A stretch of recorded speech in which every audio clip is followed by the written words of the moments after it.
their top running threat. LJ Reeves is having a good year receiving. And they do two different quarterbacks.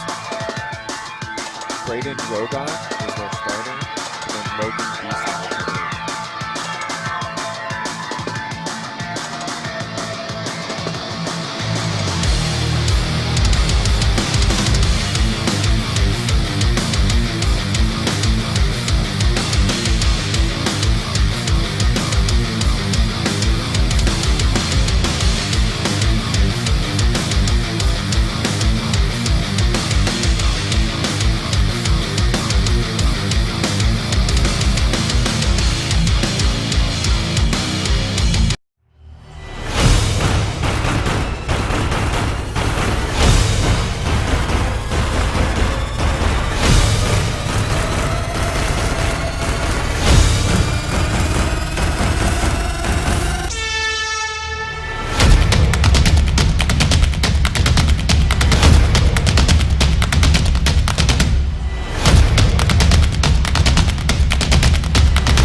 We've got a Sandusky Bay Lake Division rivalry tonight. Two heavyweights going toe-to-toe here in Bellevue, where the 3-0 Redmen will host the 3-0 Columbian Tornadoes.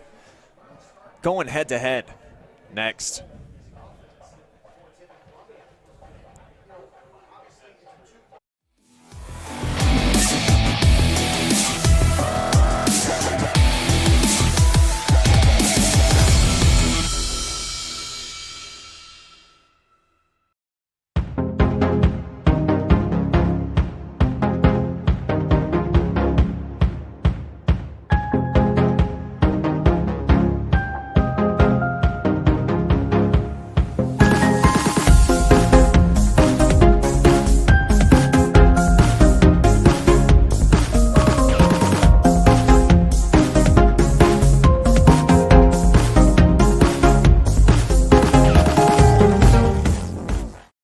With 25 locations spanning 7 states and over 5 million square feet of warehouse space, Ohio Logistics provides all of the assets necessary to meet your most sophisticated logistics requirements.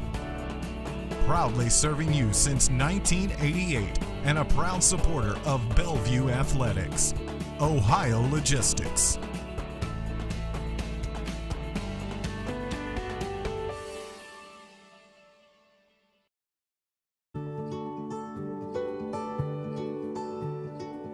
We are uniting Park National's family banks under one name to serve you more. This bank's about service to the community. I mean, your customers become your family, and by and large, you become their family. Customers do come in and they do feel like they're a part of our family, and they feel like they know us and we know them and we care. Park National, our family of banks, all together now.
Welcome back to Bellevue, Ohio, where we are just about set for action between Tiffin-Columbian and the Bellevue Redmen, two state-ranked teams coming here into tonight's contest, both looking to get a leg up on the other in the SBC. My name is Skowronski, joined by Brayden Creveling tonight. Always have a tough time saying your last name, Brayden. I'll get that ironed out by season's end. And just a dribble kick here to start the game for the Redmen, so Columbian will set up shop with nice field position right about at midfield. And we'll get our first look at freshman quarterback Brayden Rogo. Tough position to be a freshman coming in here and playing. Yeah, the kid seems legit. Came out last week with a stellar performance, and even though this is a two-quarterback system and they're trying to feel out which one is right for their team to make a run into the SBC Lake and try to see who can be on top of the throne and who can stand out in a primetime game like this, if he is a freshman who can live up to that standard. Yeah, it certainly helps to have Keyshawn Jackson, the stud junior running back, behind him. Takes a little bit of the pressure off of the shoulders. And then the other quarterback who will be coming in tonight is just a sophomore in Logan Beeston. So, you know, some young signal callers on this team. Obviously, the Tiffin-Columbian Tornadoes has faith in their youth and knows that maybe veteran experience isn't all you need to be a winner in a conference as tough as the SBC Lake. Second down, that pass incomplete. Tried to hit Drew Vasco out near the sideline, so it's going to bring up a third down situation here for the Tornadoes. And a good chance for this Bellevue defense to get off the field here early with a 3-and-out, if this isn't 4-down territory to begin the game here for Columbian. Yeah, Bellevue really not putting the kickoff back into their own territory and letting them get a good place to set up shop to start their first drive of the game. Here's Beeston, hands off. Big hole. And following near the first down yardage was Keyshawn Jackson. Looks like he's going to be about a yard shy, though, and it will bring up a 4th down situation here for the Tornadoes. Doesn't look like Tornadoes are going to punt this ball. It looks like they're going to go for it on 4th and 2. Hard count doesn't work. And the sophomore checks the sideline. Now play action, and Beeston's got the completion. First down to Maddox Simcoe. Excellent play. Him doing that play action where he's faking to a running back, I thought they were going to run it. You see they passed it the last couple plays, and to see the run, honestly, I think Bellevue wouldn't have expected it. Now first down as they get a fresh set. And here comes Jackson running to the right side. And a nice tackle in the open field. Brought down on the play by Mason Treat.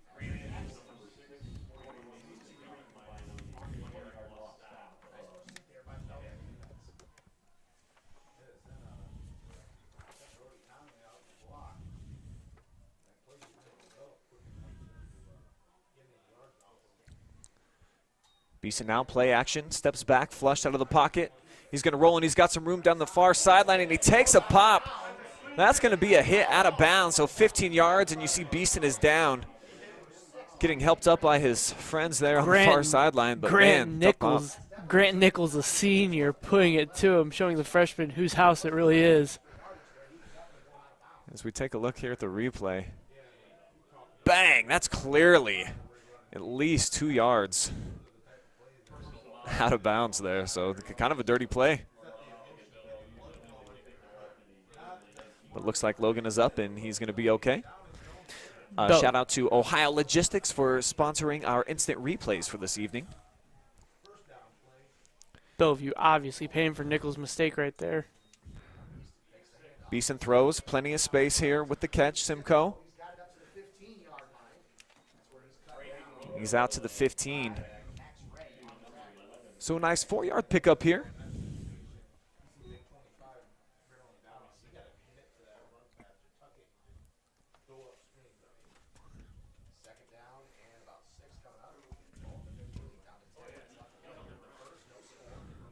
So here in the red zone, here's Rogo back at quarterback, hands off. No room up the middle that time for Jackson.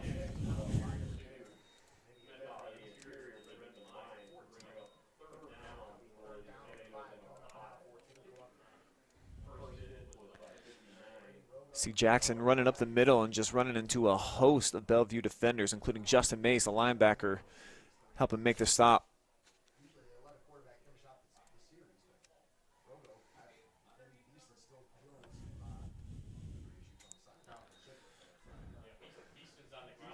Looks like Tornadoes are going to get called for a false start, bringing this third and 5 situation to a 3rd and 15. And that's a game changer, Brian, because in high school football, you can't always rely on your kicker getting it through those uprights. So, 3rd and 10, my bad. And as I look over on the far sideline, Logan Beeson is definitely shaken up after that late hit out of bounds. So we'll see if he's able to return. Big 3rd down. Rogo from the gun, sets fires. And Simcoe is going to be driven backwards. Looks like he's about a half-yard shy, Brayden, so it's going to be the 2nd, 4th down here coming up for Columbian. See, in these situations, Tornadoes had to be kicking themselves a little bit because you had that play on a 3rd and 5 situation. You're looking at a pass in the end zone right now. Instead, you're at 4th and 1. You got a tough situation. You're inside their 10. Do you go for the field goal and play it safe and get that promised 3 points, or do you go for it, risking an opportunity to give the ball back to the Redmen? So on 4th down, here's Brody Conley. Wildcat. Real close, Brayden, but it looks like they're going to move it. I'll say far official. Looks like where he was at. Looks like they're going to make it 1st and goal.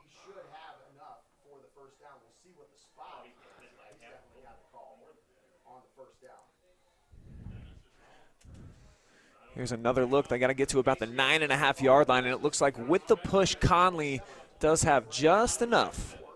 They're going to bring the chain gang out. From the naked eye view up here, it looks like he got the 1st down. The momentum swinger, though, Bellevue would have if he did not get the 1st down on that call.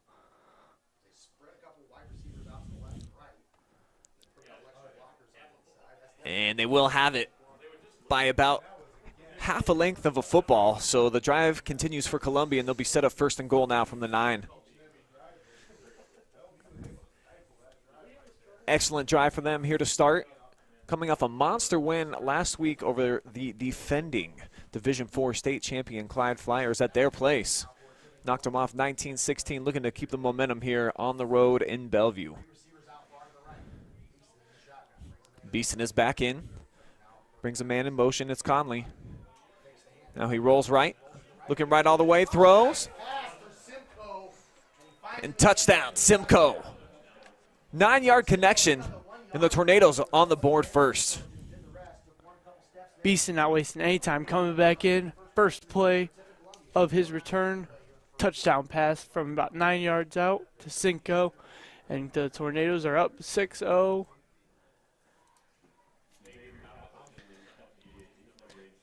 Here's one more look.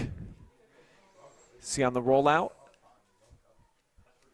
Actually, you see L.J. Reeves up top.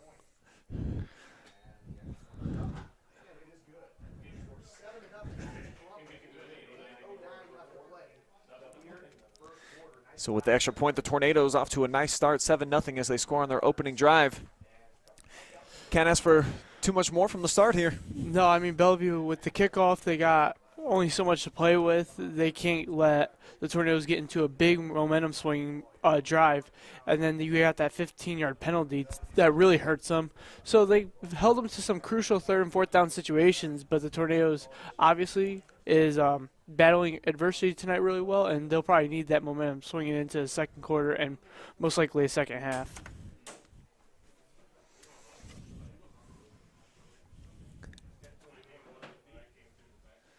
Tiffin-Columbian ranked number 4 in Division III state rankings this week.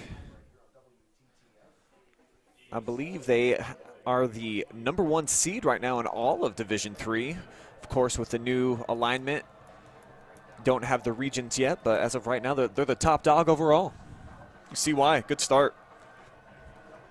Yeah, solid drive. Let's see if Bellevue can answer with that. Bellevue relies a lot on their offensive quarterback, Keegan Ray, the senior, and they also rely on that front 5 with missing Beauvais as a 6th man, as the tight end, really relying him to block. So let's see if Bellevue can put together a good drive and maybe tie this game up 7-7. Yeah, you mentioned Ray. He'll have Justin Mays, 5'9", 200-pound senior behind him. Done a nice job running the ball so far this season. Nick Missler leads the way for them at the fullback position.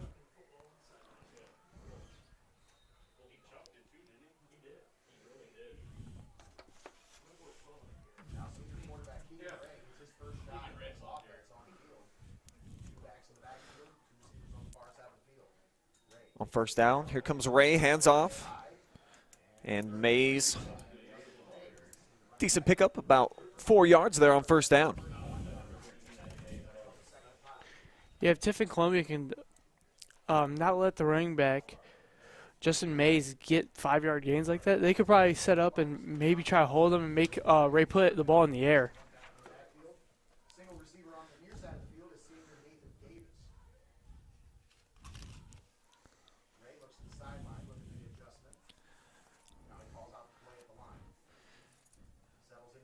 Here's Ray, 4 receiver set, 3 to the top of the screen. He's just going to keep it left side.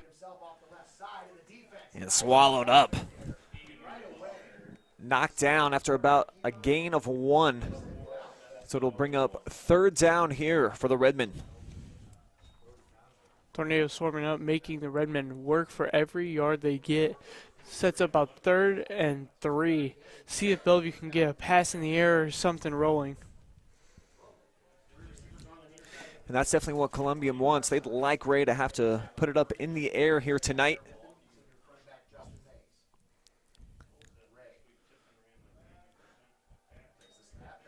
Throws it out and incomplete. Tried to connect with Hunter Martin. And that's going to bring out 4th down, and you would assume a punting situation here for Bellevue.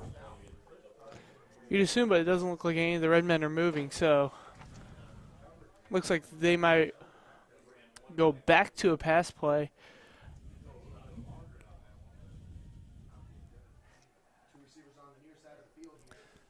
As of now, offense staying on the field. Now Ray does back up. And he'll punt it deep. Nobody back for the Tornadoes. Gives it a Redmen bounce.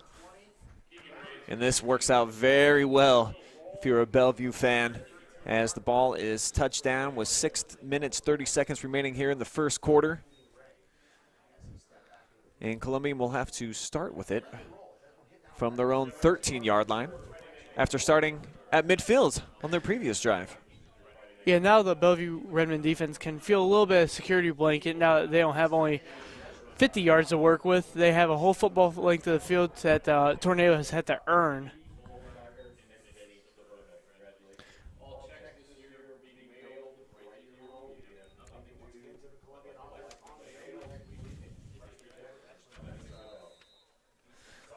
And Beeson back out there at quarterback.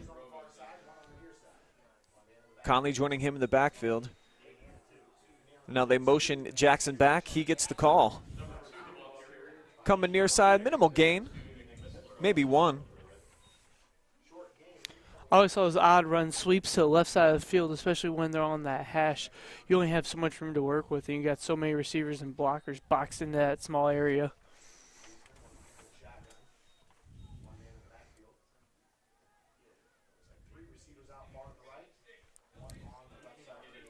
So again, Tornadoes look to spread them out. 4 wide, 3 up top. Comes near side and he's complete. Got his man Drew Vasco.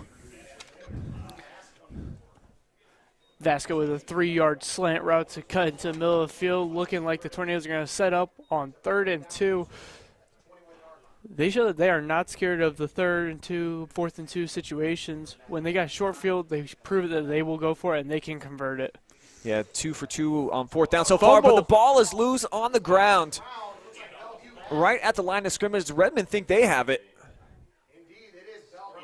And they do. Actually, Columbian has fallen on it. Let's see if we can see that ball down on the bottom of the pile. Tough to tell. Redmen were pretty confident that they had the football, but it was the Tornadoes who had it at the bottom of the scrum.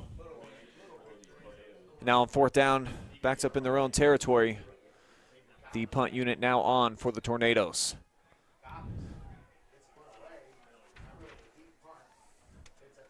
That one's going to roll out of bounds. Only at about the 46-yard line, though, so it's going to be quality field possession here for Bellevue. Yeah, now we see why the Tornadoes like to go for it on 4th and down. About 20-yard punts gives Bellevue a lot of room to work with and can see if they can convert their own offensive drive as impressive as the Tornadoes did on their first drive and see if they can get the ball moving, see if they can score one. Their first drive wasn't really that impressive, but let's see if Keegan Ray can rally his troops and get the offense rolling. Here he is with Mays in the backfield, split to his right.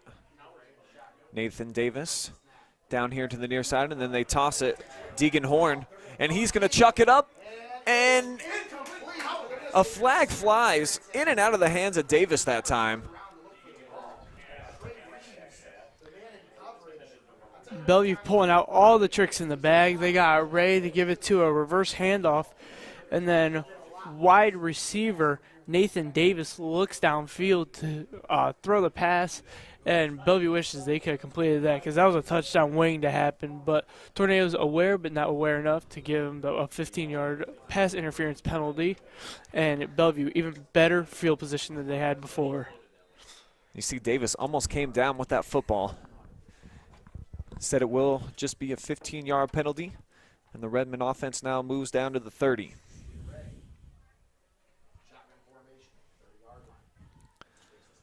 From the gun, handoff up the middle, Mays. Hit almost right away. Able to stumble forward for a minimal gain, only 1.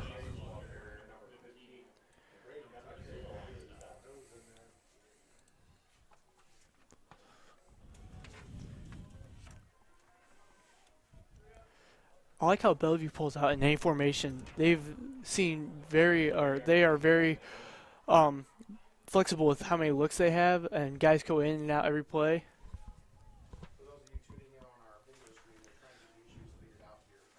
They've got 3 wide receivers in. Trips down to the near side. Ray's rolling that way. He's throwing and got a man wide open and complete. Caught by Evan King, forced out of bounds inside of the 2-yard line. Big play for the Redmen. Yeah, the 5'9" senior, Evan King, when you have that rollout running back, a lot of times the linebackers are unaware and don't take attendance to it. And he just is right down that sideline looking for Ray to give him the ball. And a nice gain. Looks about to be first down and about 2 yards to go. Tiffin's going to take a timeout to try to talk this over about the goal line stand that they're about to attempt. Well, and Bellevue rushed up to the line, and Columbian, I think, probably just wanted to get in a substitution, didn't like the personnel that they had in there matching up against that of the Redmen. And so this is a great opportunity now for them, of course, knocking on the door, 1st and goal from the 2-yard line. And I like what you mentioned, that they'll come in with so many different sets, lots of different looks, and just trying to keep Columbian on their toes right now defensively. Yeah, and even with the different formations, the different pace, I mean, they'll play slow, then they get a big gain, and they run right up to the line. Maybe more so that Tiffin didn't like the personnel. They just didn't like the situation that they're in. They're all rushed. I mean, big gain. That's a big momentum breaker. They're probably having their heads down. The coach probably want to call a timeout, just give him a blitz formation or a goal line stance, maybe box 8-9 people in there, try to see what the Redmen were going to run, or maybe not give them just that quick play that they want to run. Bellevue comes out. 2 backs, 3 receivers. 3 receivers all bunched to the near side. I'll say, like you said, Brian, I wouldn't be shocked if they run it to the left side of the ball. Ray's going to keep it left, falls forward, reaching. And both officials have him marked down just shy of the goal line, about 2 feet away.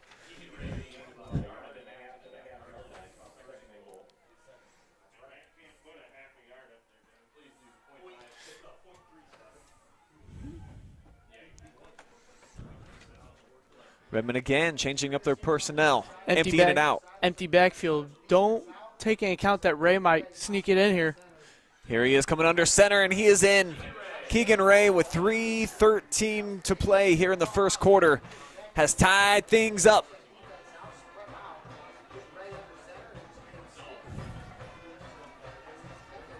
Bellevue looking to tie this game up early in the first quarter, not giving the Tornadoes any breaks. No, it looks like they're going to go for it, try to get some advantage in this first quarter. 3 receivers out left, 2 in the backfield. Wide right side of the field.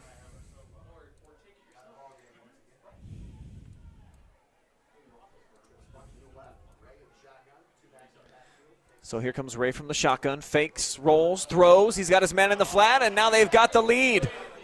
2-point conversion is good. Deacon Horn taking it in, the sophomore. Easy, Brian. I think they're going to call a holding penalty on number 9, the senior Nathan Davis. The far side official by the pylon called it.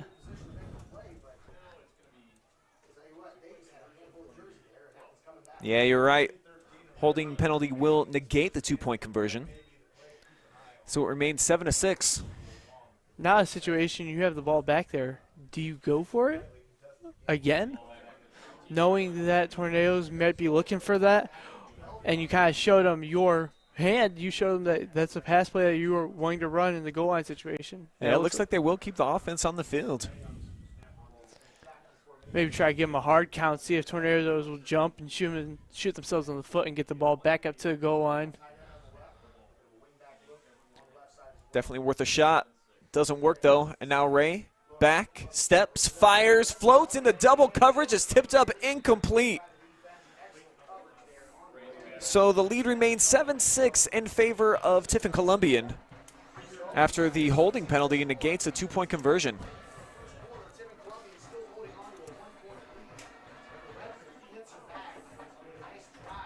Some takeaways that we can both honestly say, outside of their first 2 possessions, it's a dogfight on the line. Their front fives are really the things that keep both these offenses going. Ray and Beast, 2 quarterbacks that are the heart and souls of their offenses. And a special teams thing, they don't really have kickers on both sides. I mean, we saw a punt from the Tornadoes, and then we saw kind of a pooch kick from the Redmen on their first opening kickoff. But it seems like both teams like to opt to go for 2. Lincoln Kloss will set up and kick it away for Bellevue. So we'll see if they elect to just squib it up the middle again.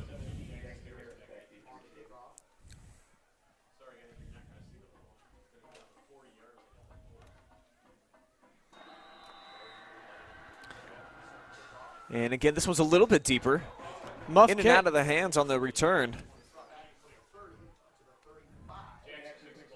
But after Jackson scoops it up, he's trying to move the pile here. And Will getting some help from his friends. And wow, they got about 6 extra yards out of that, all the way up to the 41.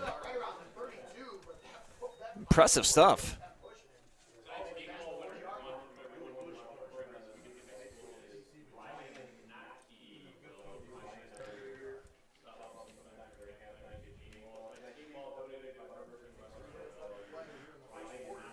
Well, you just see how big that clump of players was. Then Columbian able to move it for a few extra yards. Kind of teaching what you preach, as every coach says, don't give up on the plays. So first down, there's a double reverse. And here's Harris. Going to the right, lost his lid as flags come flying in from all parts of the field. I think back judge is going to call a late hit, 15-yard penalty on the Bellevue Redmen.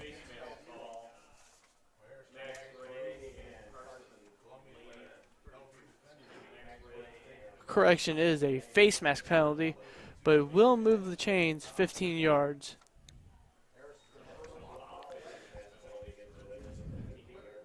So that's going to flip the field, and Tornadoes already marching after one play and then the big penalty.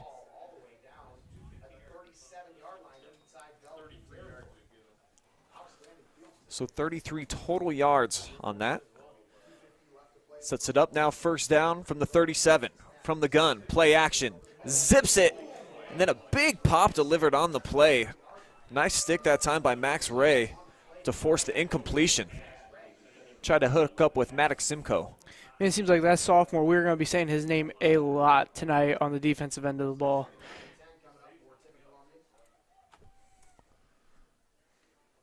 Boom.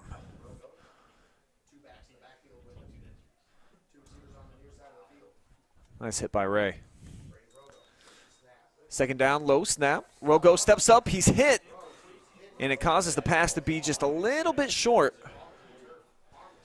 The front four Redmen put some pressure on the young quarterback, and it seemed like the pocket was collapsing faster and his mind was making up. LJ Reeves was the intended target there. And as we're at 2:39 to play here in the Columbian with a 1-point lead, looking to add to it, but facing a 3rd and long.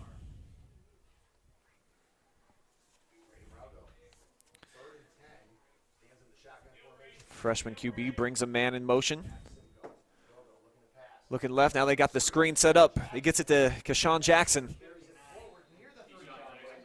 And Keyshawn is out to the 31-yard line. So they pick up 6 there, and it brings up 4th down, but as we've seen, the Tornadoes definitely not shy about rolling the dice. Yeah, they definitely do not want to kick a field goal, and we've seen that in the first possession, that they went to about 3 or 4 4th down conversions. Go with the empty set. 4th down, flag flies, he zips it, and it's incomplete, but we'll have to check the penalty. It's just going to be a sideline warning, so that will be a turnover on downs, and the Bellevue offense coming back onto the field.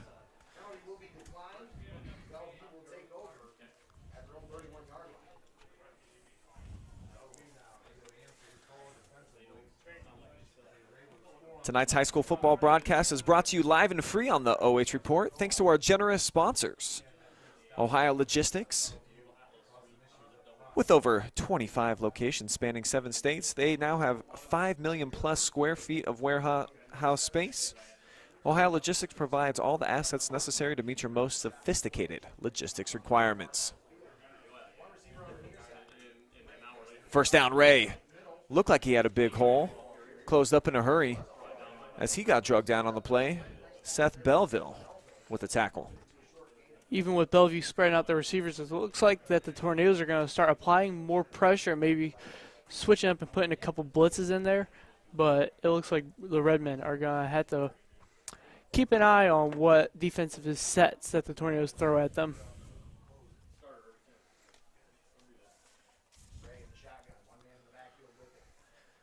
Second down, Ray rolling right. He's got a comeback route, and he's got a nice throw. Nathan Davis ran a heck of a route, and the senior's got the completion out near midfield to the 48. Nice connection that time. Yeah, Davis got him just about to the 50-yard line, and Ray with a beautiful pass, rolled out really wide, gave himself some room and some time to buy up what decision he wanted to make.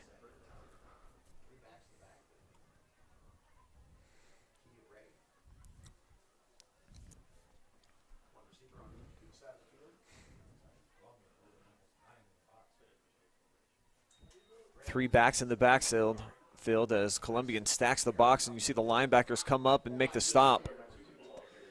3-yard pickup by the Tornadoes on first down. As the clock melting away, down to a minute to go here in this opening quarter.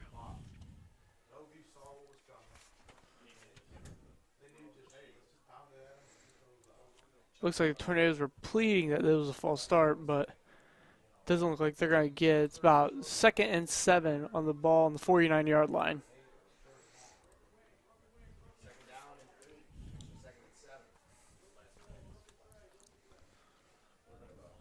Davis on the far side of the field in single coverage.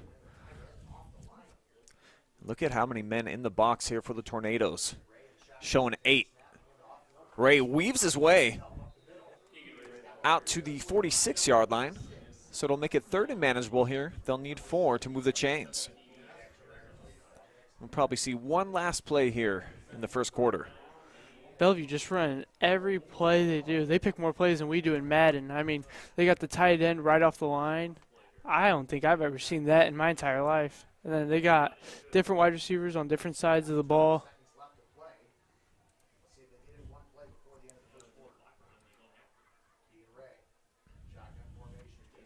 So here's Ray rolling left. Now he sets, pressured. Gets away, and he's got a lot of space here down the near side. Catches a block, and he's out of bounds. That was Nathan Davis. securing the edge there, and that will bring us to the end of the first quarter with Columbian on top right now, 7-6. You're watching live and free high school football on the OH Report.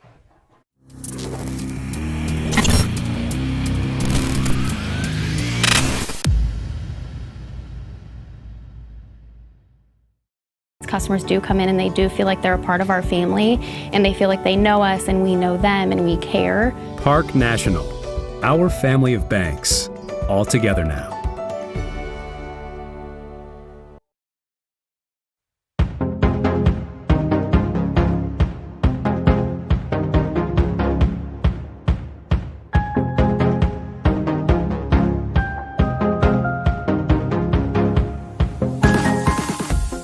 With 25 locations spanning 7 states and over 5 million square feet of warehouse space, Ohio Logistics provides all of the assets necessary to meet your most sophisticated logistics requirements.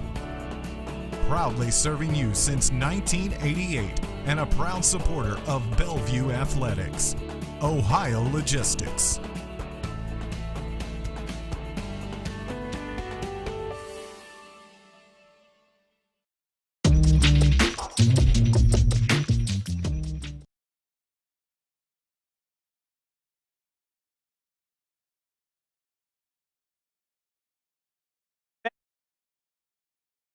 Tornadoes up 7-6.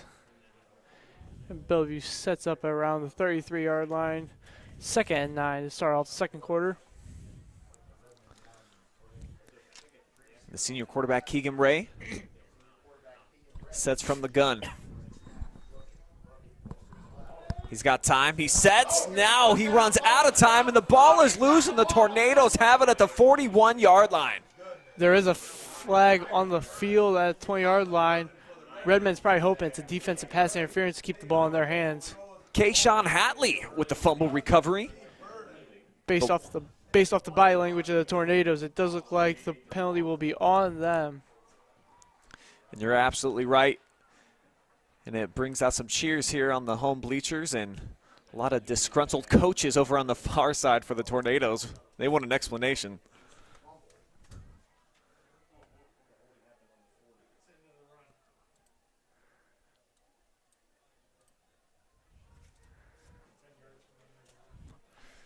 And since the fumble is so far away from the play, they do have to count it as a run. So the penalty is moved 10 yards from that. So, and it was defensive holding? Is that what I saw? That's what the call was. Okay. So instead of a fumble recovery, it's going to set up 2nd down for Bellevue, and the offense stays on the field on the move. Big shift in momentum potentially. Yeah, a big shift in momentum in the past 30 seconds of that play. So here comes Ray, throws a nice stiff arm, but got tripped up on the play. Wasn't able to escape. Looked like Ethan Winnick was able to get a hand on his shoestrings. I like how passionate these coaches are, knowing what stakes are up against themselves in these games like this. The SBC Lake, potentially this game decides who is the champion of this game. Yeah, you would imagine that the winner of this game tonight definitely going to win the Lake Division crown, as Ray again has to run and he gets planted on the play. And again, it's Winnick. Back-to-back plays for him.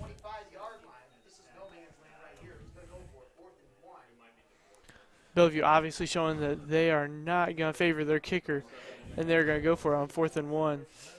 They've done some different stuff. They passed it on 4th and 1. They've had Ray run a QB sneak up the middle on 1-yard situations. And here he is looking over to the sideline. The hard count doesn't get the Tornadoes a jump. And they're going to take a timeout. Coach Ed Nasani wanted to talk things over. You got about 3 Tornadoes swarming that. The referee wanting a false start. Tornadoes throwing some different situations at them. They had 6 guys up there on their front 5, seeing it basically making Ray throw the ball.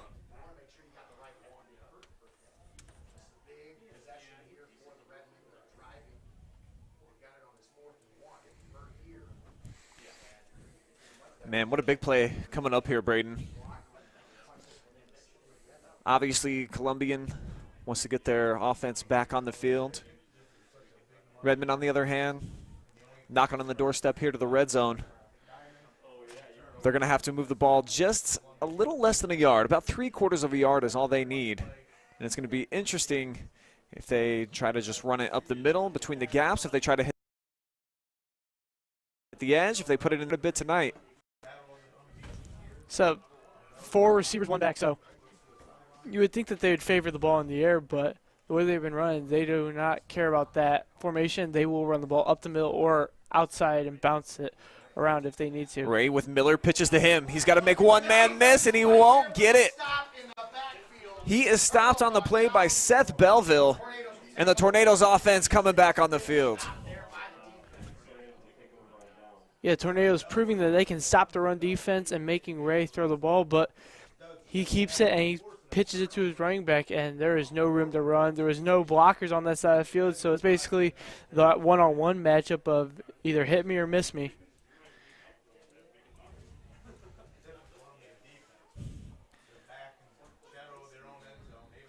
Man, what a big play by the Tornadoes defense. Making the stop.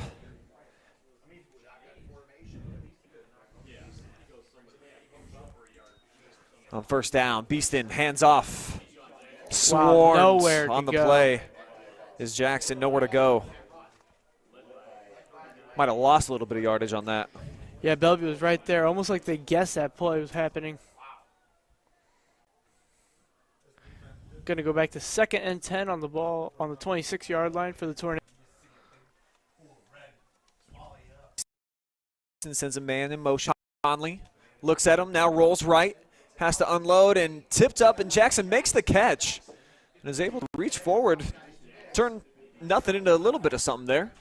That's such a risky pass, even with him getting dragged down, beat and throwing it one-handed and trying to escape from the pressure, and then the bobble of the ball on the catch, and then that play had recipe all written over for disaster. And somehow they still get a couple yards out of it, making it 3 and 8. So Jackson comes in motion, swinged out to him. Now he catches a block, tries to cut back inside, and look at that. About 4 red jerseys force him backwards from the 32-yard line, so they're going to be well shy of first down yardage. Imagine they'll just have to punt it away.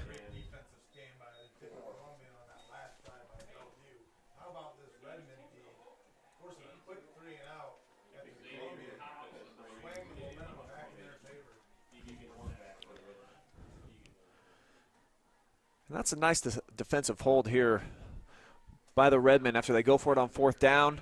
Don't get it. At least they get their defense off the field. Probably a little sour taste in their mouth after that 4th and 1, not converting it when you're so close to your goal line. Now they're going to have to. And how about a sour taste in your mouth by Deegan Horn not electing to grab that or call for a fair catch? And it would have been tough. He would have had to make a running stop, but you see it rolls all the way inside of the 15, and now they're backed up. The offense has to march 84 yards or 86 yards down to the end zone again to try to get a team up 15. Yeah, 13-6. 13-7. My math's a little off. If they kick the PAT. If they kick it. Yeah, they've been showing us that they're going to go for it. And Ray. Here's Ray. First down. Big hole, and you see the hurdle over the defender. Out to the 31-yard line. Nice boost, 17-yard gain on first down. That's how you start a drive. Man, Ray's that spark plug that if he gets out in the open field, and he can give you on big runs.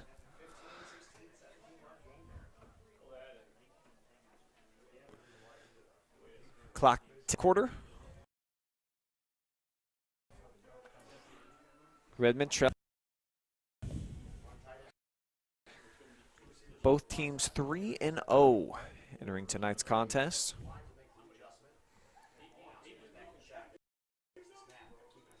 Ray again keeps it, gets through the first arm tackle. drags another defender with him for a couple of more yards. That was Brayden Tucker who eventually made the stop. That's a key quality for a running quarterback, is he is not afraid to fight for yardage. I mean, it looked like that ball was going to stay on 2nd and 10, but look at it now. He's got 4 or 5 extra yards just fighting through it. Yeah, good-sized player is the senior Keegan Ray. Listed at 6'2", buck 80. Here he is rolling left. No hole this time. And he's going to be drugged down right at the line of scrimmage. You would think that Bellevue would elect to pass here on about 3rd and 7, ball at the 34-yard line, but they might run a little bit of trickery. They might run the ball on the outside, try to bounce it to the right and see if they got a hole.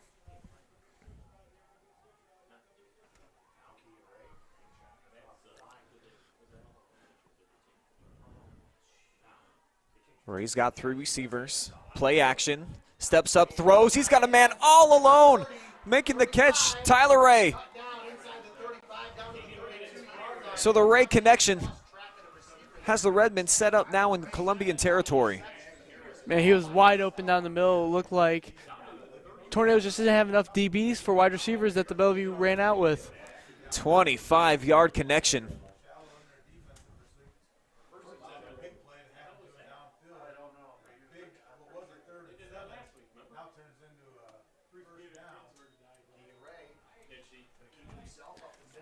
Ray again trucks forward. For about 6 yards there.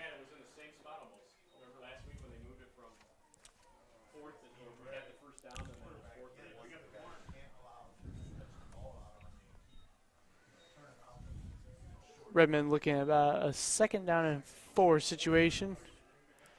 They've been having Ray run a lot, so I wouldn't be shocked if they elect to go back to that. Tornadoes stack about 7 up on the line of scrimmage.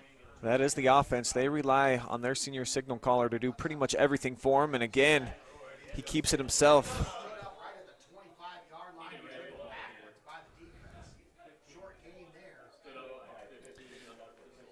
Tackled by Kashawn Jackson.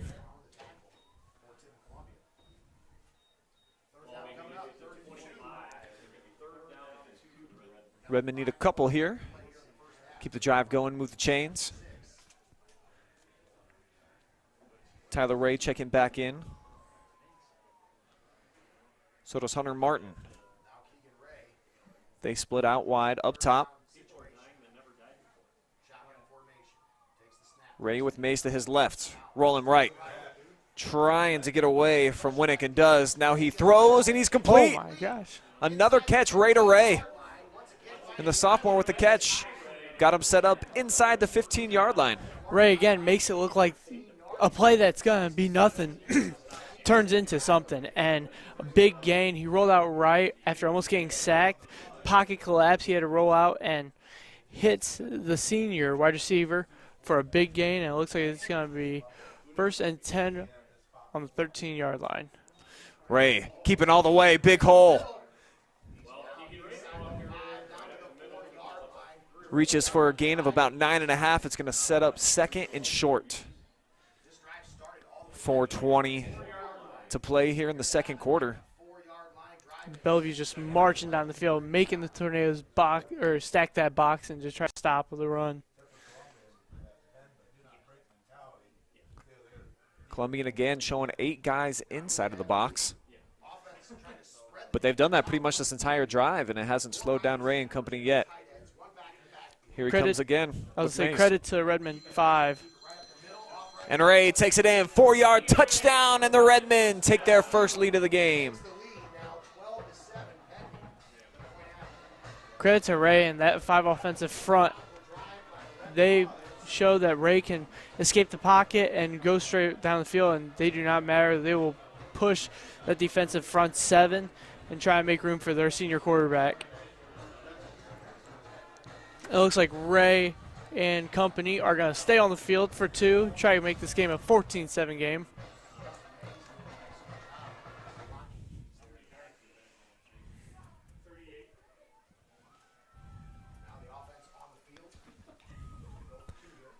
Play clock now down to 7, and Bellevue wants a timeout. That'll be the second charge to Bellevue.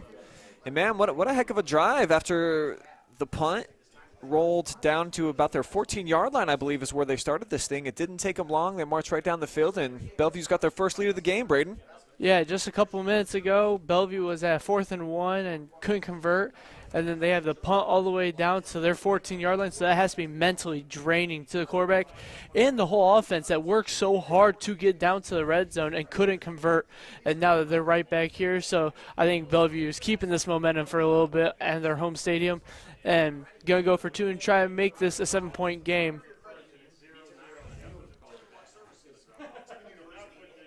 Bellevue now with back-to-back home games after they were on the road in week 1. Harbor 14-7, where Ray had to win that one through a 23-yard. Norwalk on the road. Perkins here. And now they've got the lead against the Tornadoes here. In a monster matchup of undefeateds. Blitz comes. Ray throws and complete.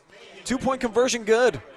Nice catch by Ray. Tyler Ray and the sophomore, they're starting to find a connection here, these two. I'll say the Ray matchup. I mean, Tyler Ray actually was the one that really got the ball rolling. I mean, I know that the quarterback, Keegan Ray, had all those runs to try to keep the drive alive, but Tyler Ray was the one that caught that ball in the middle of the field and really flipped sides and made Bellevue think that this could be a scoring drive here, Brian. And you see he's a shifty little guy. 5'10", 148 is what he's listed at. He's able to be tough there on the quick slant, take the contacts, pull in the catch. And now the Redmen with a 7-point advantage. Yeah, and you mentioned that he was a sophomore. He's one of the only younger guys that really gets to see some quality time here on this Redmen offense. Much different story, of course, for the Tornadoes, who sub in and out 2 quarterbacks. A freshman started the day and a sophomore as well. Now Bellevue kicks it. Tornadoes can't handle it. And then Gunther Kissel actually did a good job to fight through some of the Bellevue defenders there and get it out across the 40. Well, they'll set up shop here, 1st and 10 from about the 41. I really want to say Bellevue struggles on the special teams, but they kind of use that weakness as a strength, and other teams, I think, struggle trying to field that because you really don't have your best receiving guys in your middle front like that on your kickoff team. So you're making kind of some of the bigger boys or some of the youth JV kids that don't really get in as much kind of handle some pressure a little bit, try to run the ball around. Worked out pretty well, though, for the Tornadoes, who keep it 1st down on the ground. Jackson. Nice. Well, actually, that's Conley. So Brody Conley, the junior, takes it to exactly midfield. I'd say Hunter Martin, the senior there, almost came in for the big hit, but whiffed just a little bit, missed the left. Mason Bova shaken up a bit, being helped off the field. Looks like he's going to be okay.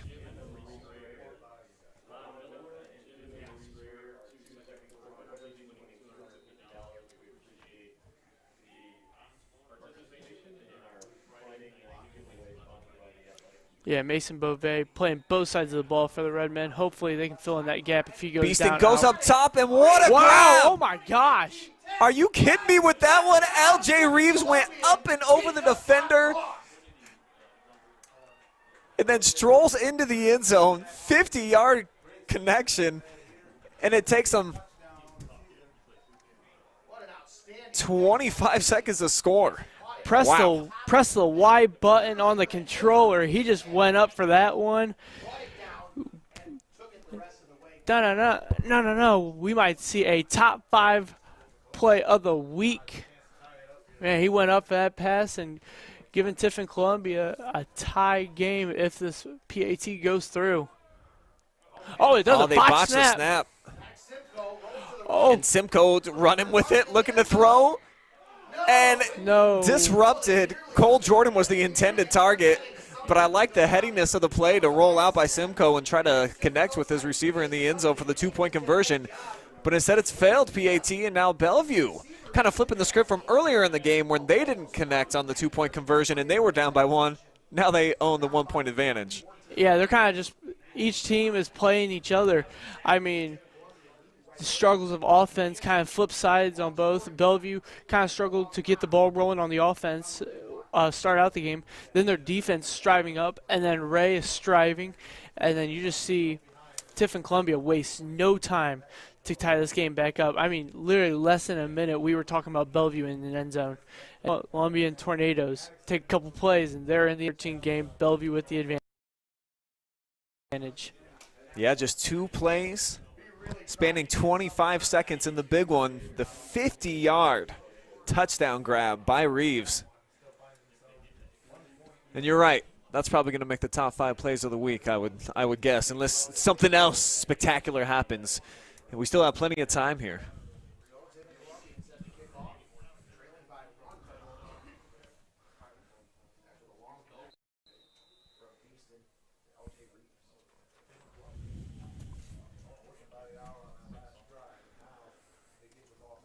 Tornado set to kick it deep.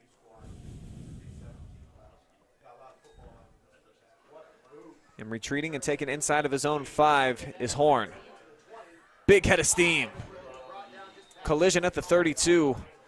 And the Redmen will set up from right there to start this drive. We'll see if Keegan Ray can keep the momentum going. I say Deegan Horn, take a footnote. He can pick up speed when he's getting on the sophomore. He was excited to run and roll on them kickoffs.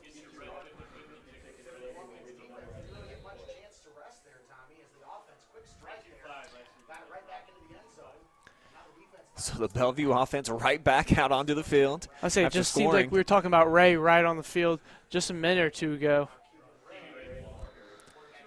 And here he is with a nice first down run. I kind of see this as an advantage, though, because Bellevue is receiving the ball after half.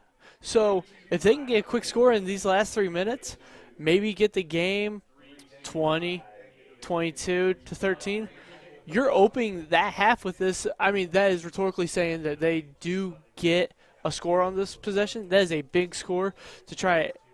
Tiffin-Columbian Tornadoes won't have a possession to answer back on that before they get the ball at halftime. So if Bellevue uses this possession to their advantage with 1 timeout left, this could be a big swing in things with this game. That's a big 3rd down coming up. Redmen going to need a yard to move the chains as the clock winding down to about 2:15. Ray comes up under center, pushing the pile, and they will have a fresh set of downs coming up. So the clock stops right at 2:12. I like how Ray does that. The only problem is if he only does it a couple more times, Columbian is going to know whenever he runs up to the line that it is most likely going to go to him, and he's going to stay with it, and he's going to sneak it in. 7 in the box. Tornadoes drop back, bring just 4. And Ray pushed out. Nice run, though. And a big block here on the near side by Nathan Davis. I'll say Davis just peel back blocked on a Tornado. Would cost his team if he did get called for a 15-yard penalty on that. No flag, and it's a 9-yard run by Ray on first down from the 46. 1 man in the backfield with him, it's Mays. And here's Keegan Ray once again carrying, and he's into Tornado territory. Man, Redmen gaining these first downs, making the chain gang move up in the line, kind of stops the clock and gets, if they're doing the no-huddle offense like they have been, they can really have a serious shot at getting into the end zone again. Got 90 seconds to play with. Columbian, this time they bring the heat. Ray keeps and brought down Ethan Flag Winnick from the back. as a flag thrown in the area of holding, and that's what the call is going to be.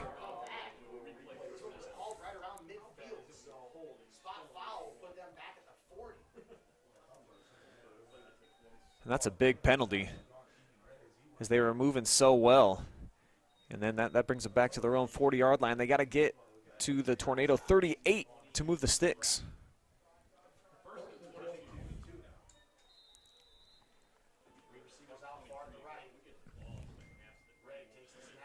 Ray, play action. Sets, fires deep, and nearly intercepted. And I believe that was the younger.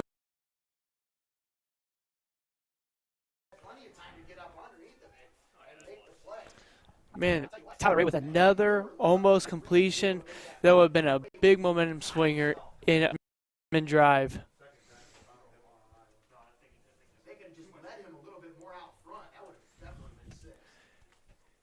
That was Reeves in coverage. They set up the screen, throw it out, and it's not set up very well. Nowhere to run for Mason Miller as the junior is swallowed up after a minimal gain, maybe one on the play. The senior Connor Ray had to put that pass over the lineman of the Tornadoes to try to give his running back a chance on that screen. But it was just enough time to where the linebackers could sniff out and tackle the running back. Yeah, Decker DeVore coming in to make the tackle along with Xavier Burns. That's now 3rd and long. Ray keeping. Left side, not much there. And Columbian wants a timeout. It's going to stop the clock with 38 ticks remaining. And you would assume that Bellevue is going to punt this ball away, and the Tornadoes offense will get an opportunity, but where will they set up shop from? And the difference between that situation before in the game, they were on a drive, and they were about 4th and 8. 38 seconds left, 2 timeouts for Tiffin-Columbian. What can they do? They always have to go with that risk-reward ratio, and I think it's a no-brainer. Absolutely. Wait till they're Now, Tiffin-Columbian gets the ball back here with just over 30 seconds left. Or right around 30 seconds. 2 timeouts, 30 seconds enough time to get it down the field.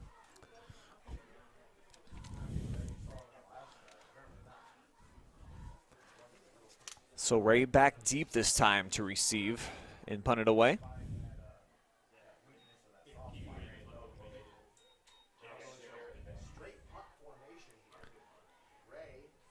Pretty decent punt. Hits at the 33, pops up, and then touchdown by Justin Smythe. So 29 seconds is what Columbian will have to work with here. You imagine they'll probably send their sophomore Logan Beeston out onto the field. Their leading passer on the season came into tonight. 359 yards through the air, 5 touchdowns, no interceptions. So he's had a pretty solid season so far. But they'll actually go with Brayden Rogo. And he throws, he's got a completion. And just like that, the Tornadoes already traveling into Bellevue territory. Big first down play. Tornadoes got to get on the line and either spike this ball or run a quick play. That was Simcoe with the catch and run. And now again, Rogo throws, complete. And Columbia's. You got to take a shot. And if you're the Tornadoes to get any points, or you take a long, deep out route, bounds or a post of some sort, and then try to get out of bounds, maybe a fade, and then short field goal. But we haven't seen the Tornadoes opt in for field goals this game, so that's kind of the kind of problem in the situation.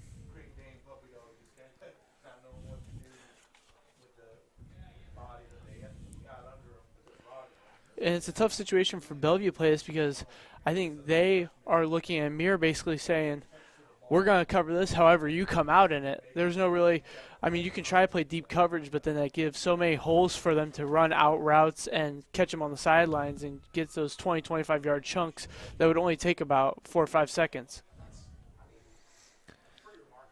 Well, there are just 11 seconds remaining here.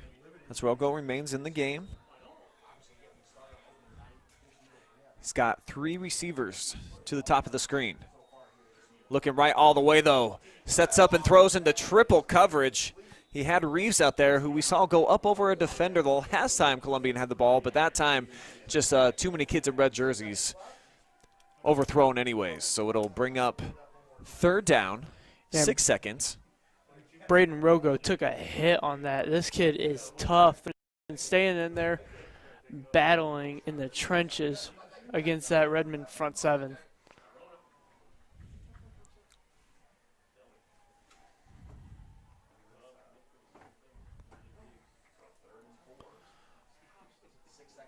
Rogo now with 2 receivers both sides. Looking right again. Throws a dart and completed to Reeves. Got enough for a 1st down, and the clock stops with just 1 second. So they'll have another chance here, will the Tornadoes, and it looks like actually they're going to bring on the field goal unit.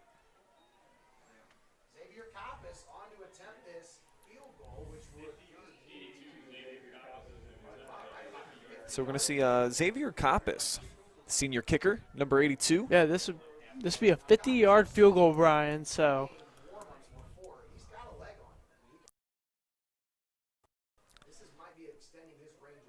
Simcoe to hold, gets it down, the kick is up, and he's going to be about 10, 15 yards shy there, wide left, and that is going to take us to the end of the 2nd quarter, where it's Bellevue right now on top 14-13 after a fun first half of action. We'll take a timeout. We'll be back with halftime entertainment. You're watching live and free on the OH Report.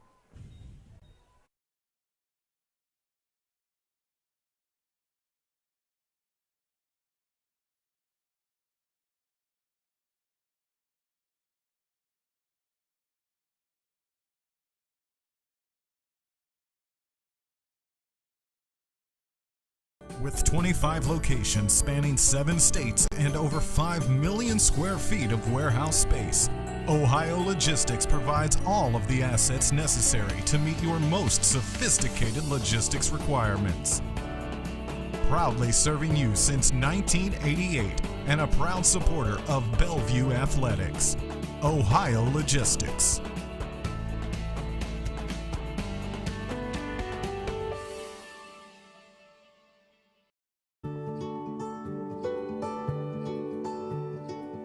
We are uniting Park National's family banks under one name to serve you more. This bank's about service to the community. I mean, your customers become your family, and by and large, you become their family. Customers do come in and they do feel like they're a part of our family, and they feel like they know us and we know them and we care. Park National, our family of banks, all together now.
Right here, buddy. Come here. Over here, buddy. We got a little. We got a proposition. We got a little proposition for you. We got a proposition. The king of roasts. The king of roasts. From the press box. Bellevue Plaza. We plug Okay. Hey, rock. You got it. When you slice anything, Oh, you did. I had to do a cut piece. I started crying. Sampler. I had to, of the brisket, take the it ribs, back and and watch that. it again. Dude, it was like, oh my. I tell you what, got a perfect crust on it. I actually tried to eat you guys the whole year, and that is Super roll, I know. Well, you know what? It doesn't hurt. What's he gonna do with the last game?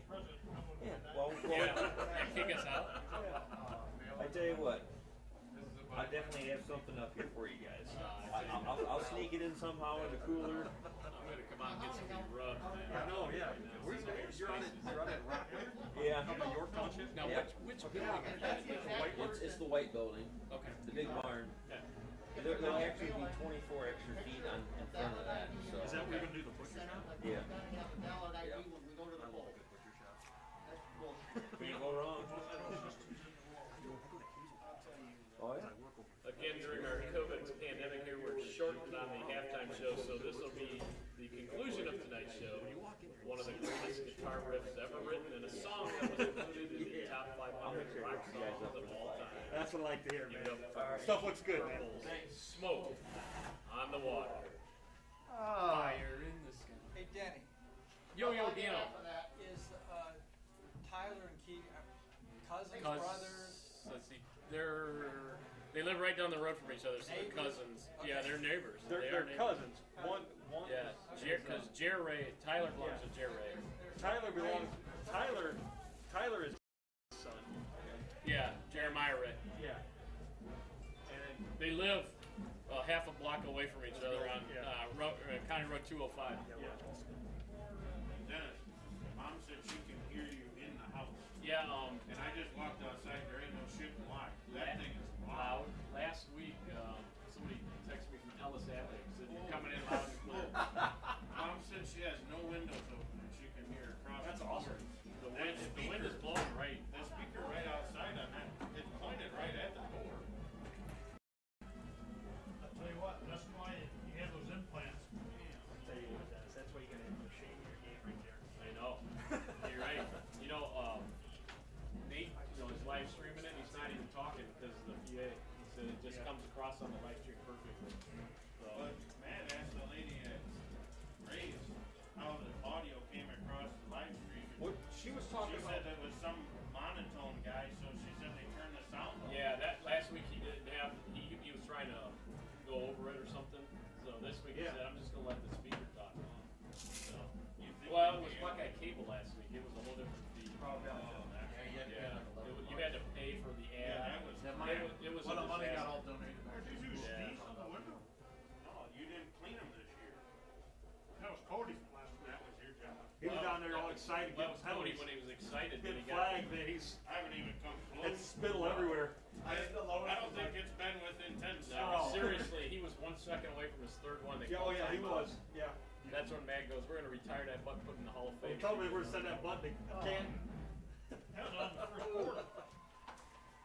Give it up, ladies and gentlemen, for the pride of Bellevue, the 2020 Bellevue High School Marching Band.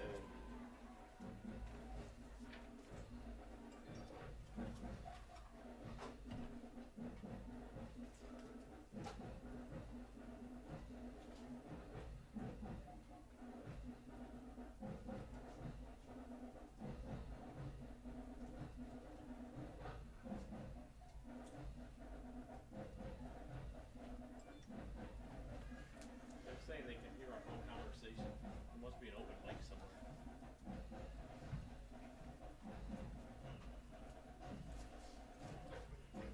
Anywhere else you water? Yeah, exactly. Greg, there's a pop of water in there. Thank you so much. You guys.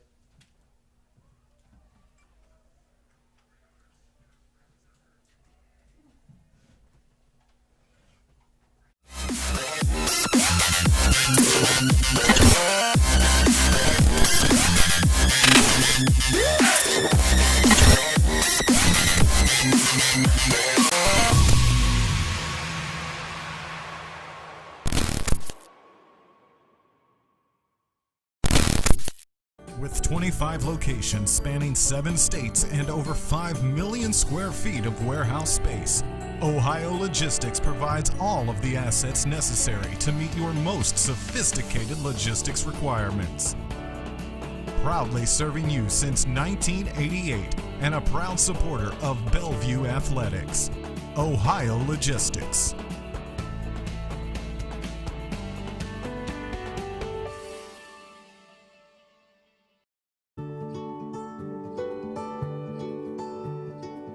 We are uniting Park National's family banks under one name to serve you more. This bank's about service to the community. I mean, your customers become your family, and by and large, you become their family. Customers do come in and they do feel like they're a part of our family, and they feel like they know us and we know them and we care. Park National, our family of banks, all together now.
Welcome back to Bellevue, where it is halftime, and the Redmen right now have a 1-point lead over Columbian as we are looking at the halftime stats right here. And I think obviously what has to stick out is just that Mr. Ray over for the Redmen has done pretty much everything. He's carried already 20 times. He's got 94 yards on the ground. All 86 passing yards, of course, or 87, I should say, are his. So he's pretty much the straw that's mixing everything right now for Bellevue. Yeah, and you can obviously see with the stats up that the Tornadoes and the Redmen are both attacking at different styles of the game. The Redmen obviously have 106 rushing yards along with 87 passing yards from the quarterback Ray. And the Tornadoes are getting their game done in the air with 128 passing yards and only 27 rushing yards. Penalties just about even on both sides, and you note the turnovers as well. As both teams are back out on the field, captains about to meet at midfield.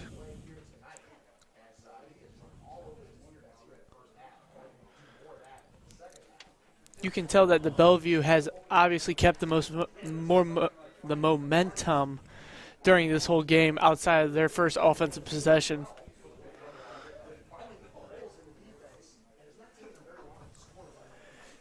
It was definitely a fun first half. Saw a lot of back and forth action. Columbian got on the board first. Simcoe with a 9-yard touchdown grab made it 7-0. And then Ray, a 1-yard touchdown run. It was 7-6 after they went for 2, and we're told, I guess, Redmen don't really have a kicker on the roster, so they're going to be going for 2 pretty much the entire season. They didn't get it that first time, so it was 7-6. And then in the second quarter, 3:52 to go, Ray, a 4-yard touchdown plunge, and not more than 25 seconds later, Reeves with a big 50-yard touchdown reception brought Columbian back within 14-13, which is the score now. They botched the snap on the PAT. I think some big takeaways is Redmen like to set up an offense and kind of get a groove going and take longer possessions, while the Tornadoes really make all their scoring drives and attacks off of one play as they get a lot of yards and big chunkage off of one play, either if it's a big pass or if it's a big run.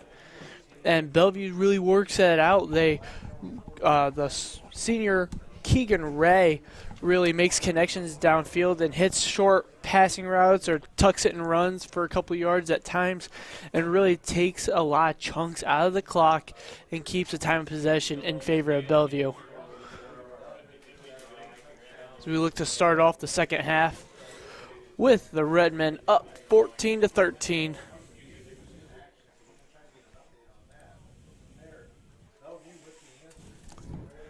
Columbian will have to kick it away.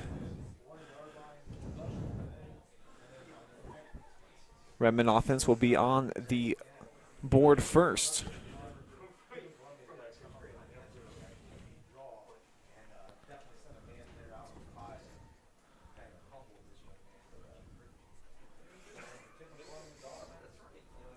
And if you're Bellevue, you look to stay with those possessions, keep the time of possession in your favor, and try to milk as much clock as you can while you have the lead, and maybe get a quick score up here on the board on your first possession.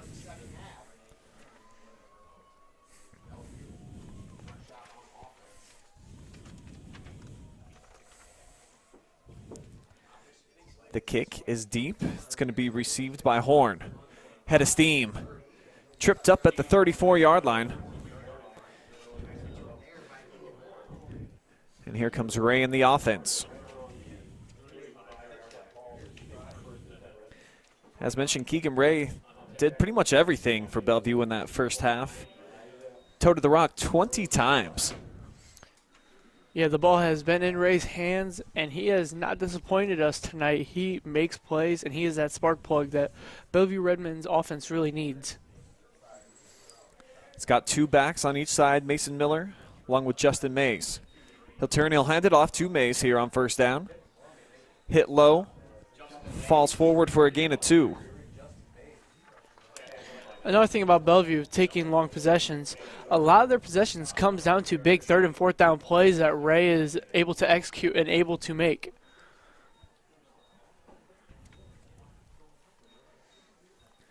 They're going to spread him out here on second down as Ray checks the sideline.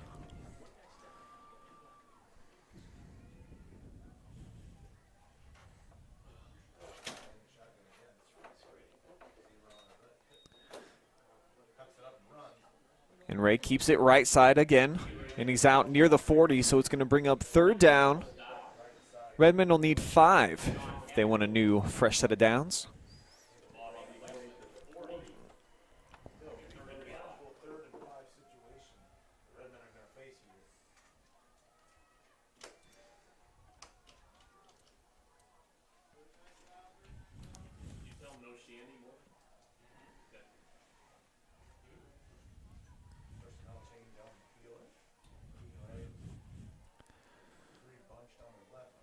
So Ray's got trips to the top, looks that way, sets, double clutches, and now he's got his man complete. Nathan Davis with the reception. But there is a flag down at the 41-yard line. It is in the area of holding. But it'll be a legal man downfield actually against the Redmen. So that's going to wipe out the big 1st down throw. Taking a big play out of what Ray made out of what it looked like it could have been almost a sack. Ray double clutches, doesn't like what he saw, and then finds the senior, Nathan Davis.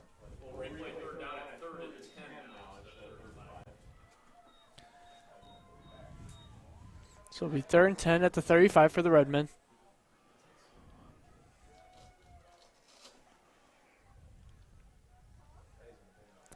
Ray has not been in a ton of passing situations here tonight, as this time he's flushed out, throws it, Mays, coughed it up, it's loose. And Bellevue able to fall on top of it. Heads up play that time by Deegan Horn. And the referee will call a 1st down for Bellevue Redmen. That's a huge 1st down. Ray had a 3rd and 5. Illegal man downfield goes back to 3rd and 10. A lot of situations where this Bellevue Redmen hasn't seen is 3rd and long. And then Ray able to make something out of nothing. Just seems like this kid is full of big plays. Here he is on 1st down. Fakes it.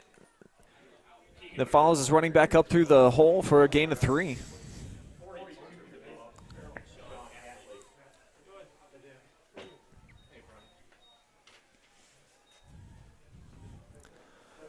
Clock rolling down to 9:30 to play here in the 3rd quarter. 2nd and 6 now for Bellevue from the 49. Lone back again is Mays. Columbian shows pressure. They'll bring the blitz. It gets to Ray, but he gets the pass off. Too tall. Trying to hit the seam route, and that was Evan King. Coverage on the play that time by Seth Belleville. It seemed like Tornadoes number 77, Valerno Dieter, the sophomore, in there for the pressure.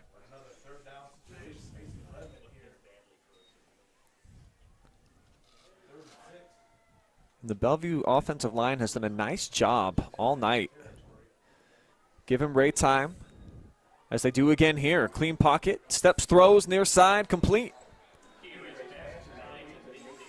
Davis with the catch, and they move the sticks out to the Columbian 40-yard line.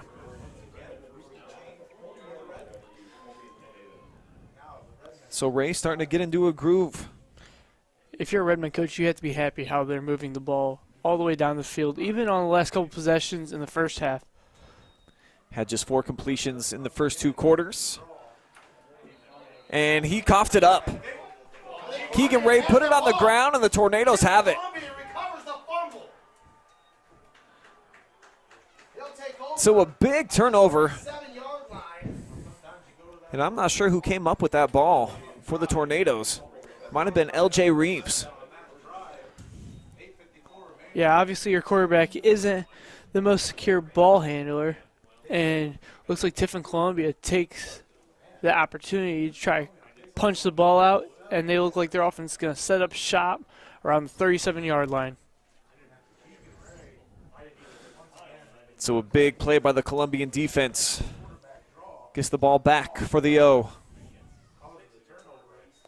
Play action. Beeson throws out, and it's complete. Maddox Simcoe with the catch.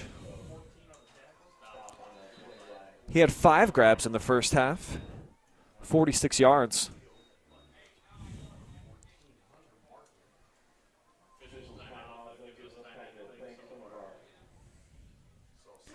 So it's an official timeout on the field.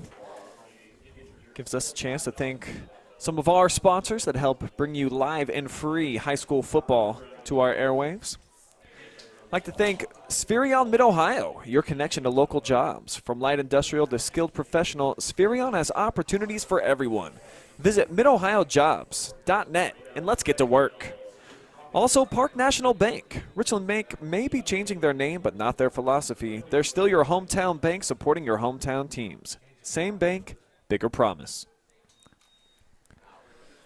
2nd and 2. Incomplete. Bellevue was all over that one out in the flat. Nice coverage on the play there by Grant Nichols. Looks like Tornadoes are going to set up at 3rd down and 2 on the 44. You got to think that they're going to still go for it, even if they don't get it on this 3rd down. The thing about these teams is they're very risky when it comes to short yard situations. They have been so far tonight. As Simcoe goes in motion, they'll keep it on the ground. Here's Jackson, stutter steps. And he is coughed up behind the line of scrimmage. It doesn't look like he's going to get the 1st down. Looked like he probably lost about a half a yard. And we'll see if you're right, if they'll roll the dice here on 4th down.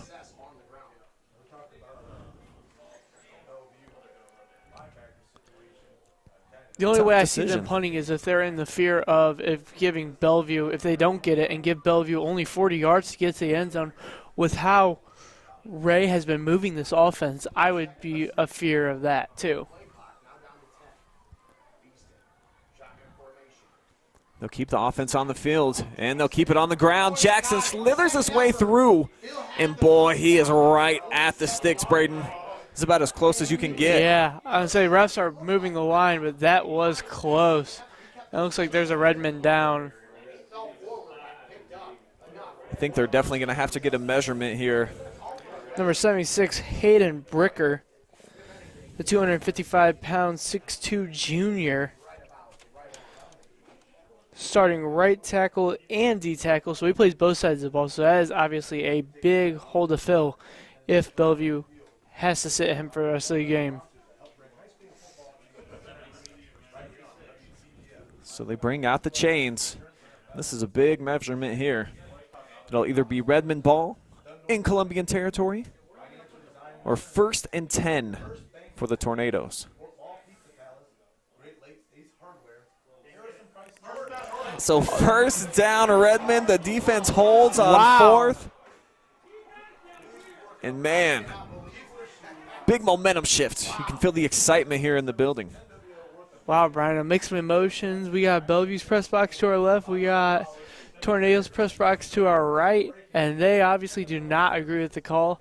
It looked like from a bird's eye view, it looked like from the naked eye that he got it clearly, but where they place the ball at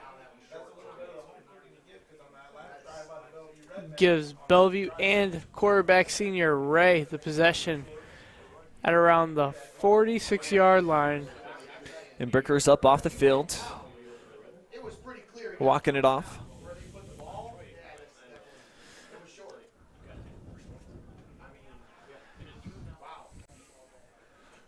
Definitely seems that the general consensus up here in the press box was that they had the 1st down just by a little bit, didn't get a great spot.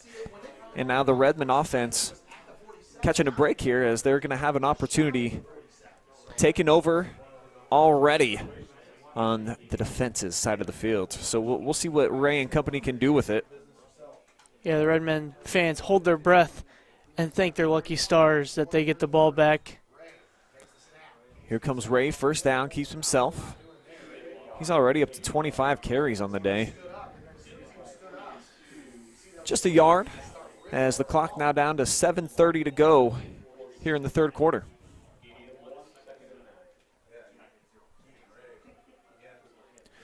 Huge matchup between 3-0 teams here tonight.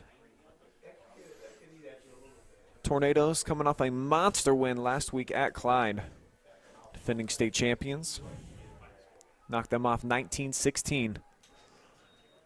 Now on first down, here comes Ray. Looked like he wanted to load up. Now he pulls it down and has a completion. Nathan Davis slid down, made the grab.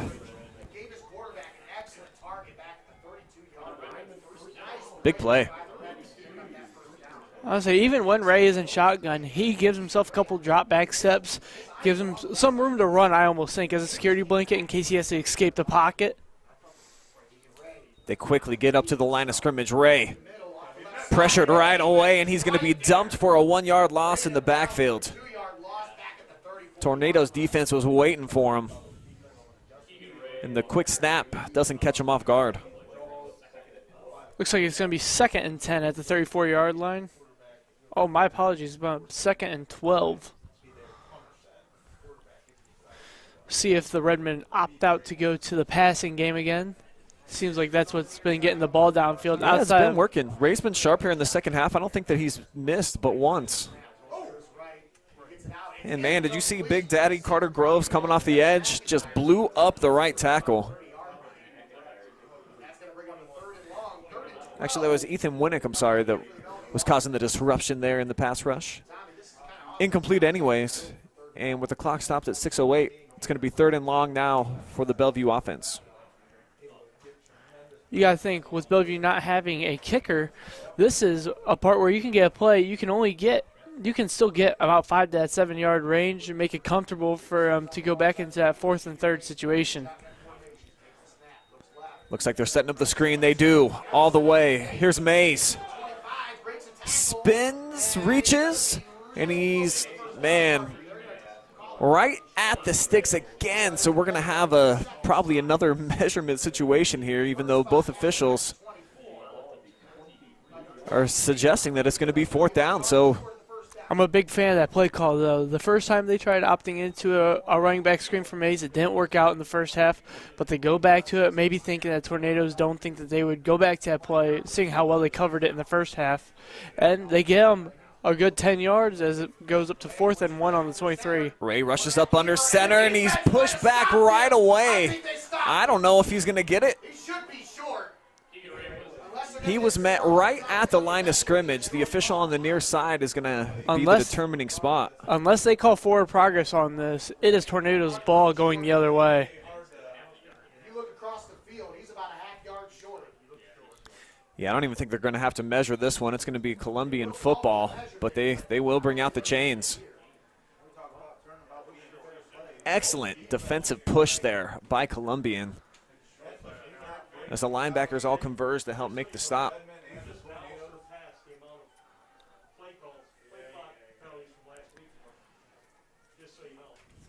So after the Tornadoes just missed out on a 4th down measurement, we'll see if they're the beneficiaries here this time, and they will be. So it's going to be Columbian football from the 23-yard line.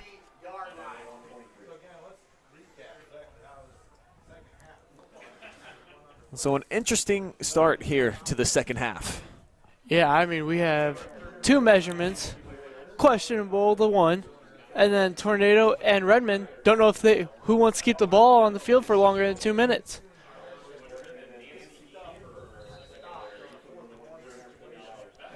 So here comes the sophomore Logan Beeston.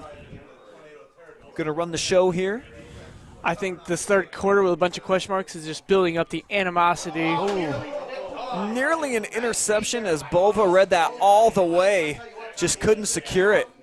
I mean, Mason Beauvais gets that ball around the 25-yard line. He is red carpet end zone pick 6, baby. You're making this game a 7 to 8 point game. Instead, it'll just be 2nd and 10, 5:20 to go here in the quarter. Beeston caught a break. This time he keeps it on the ground. And Jackson's going to tumble forward like I said, to the 26. This 3rd quarter with a bunch of question marks, and I think it's just building up the momentum and the animosity for the 4th quarter. I think this 4th quarter is going to bring us a bunch of excitement, and it's going to get this press box a little riled up more than it already has.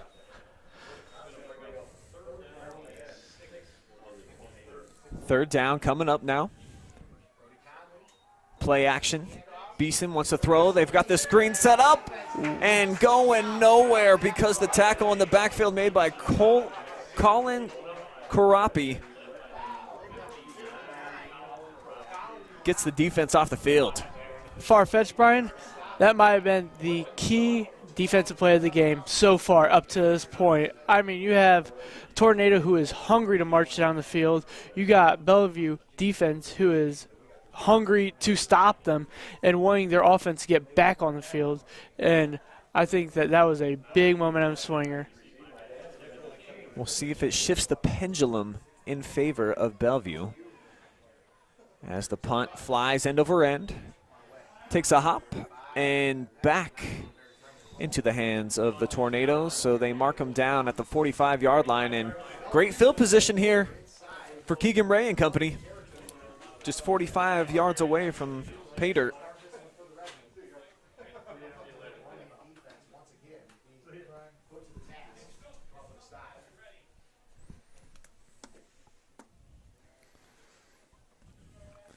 Exactly 4 minutes remain here in this third quarter.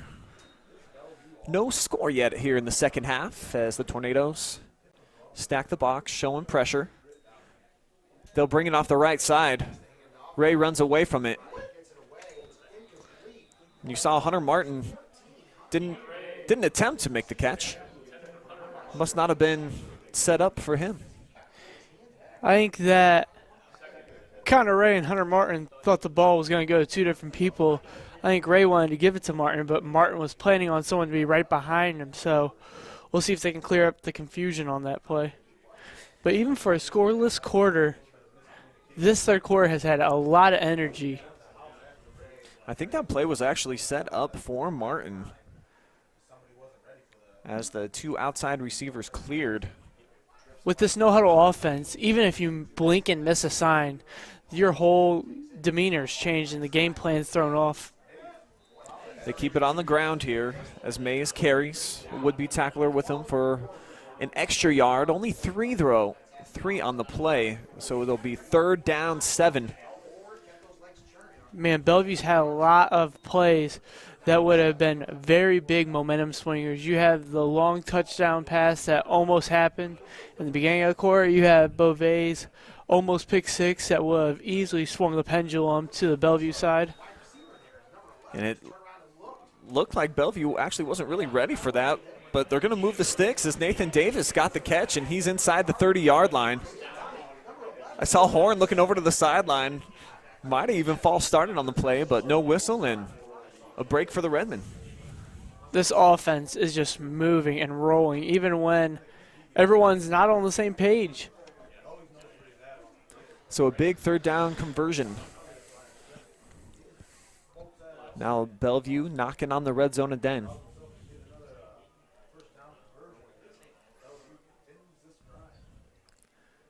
Three receivers up top. Ray running that way. Try to cut back inside. And the linebacking core was waiting for him for Columbian. Even though this is a no-huddle offense, and there's a lot of pros and cons that come with that, obviously the miscommunication is one of the cons, and one of the pros is you can speed up and slow down whenever you want. Bellevue's been playing the no-huddle, not allowing the Tornadoes to get subs on the field, but playing kind of at their own speed. Bellevue brings in Nick Missler, also Mason Treat. They'll keep it on the ground. And Mays fumbled. But the Redmen heads up play. Recover the fumble again. That was 76 Hayden Bricker. Bricker went down earlier in the game, so glad he's back to keep that ball. If a backup is in that situation, you don't know if they had the presence of mind to think about that kind of things.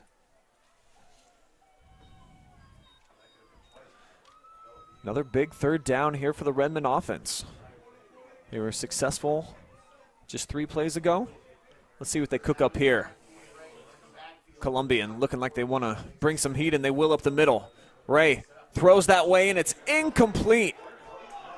Coverage on the play by Seth Belleville. Slung the intended target down to the ground. It'll be 4th and 10. And from the 29-yard line, I'm going to guess that the offense is going to stay out there. Number 4 there, Seth Bellevue for the Tornadoes, the junior, looking like a man on a mission, wanting his offense to get back on the field and march that ball down. Well, let's see if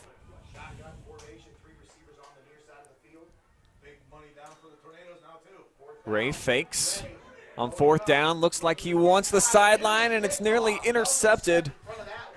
It was Belleville again on the coverage.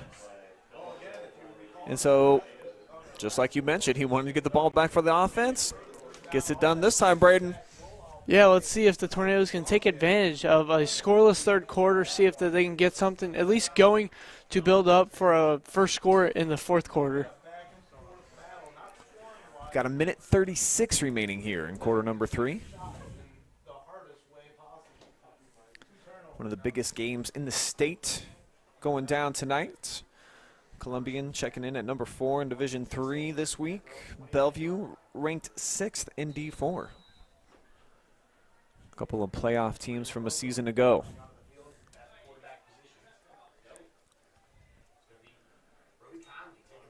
Here's the Wildcat to Conley. He keeps and does a nice job to get through about 3 Redmen defenders there. Collects a couple extra yards out to the 34.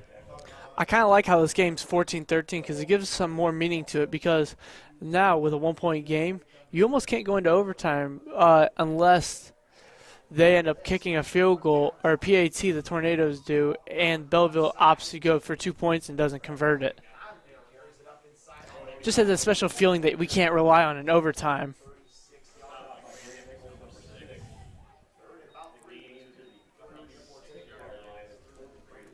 This matchup last year came down to the wire too, with Columbian winning at home 16-14.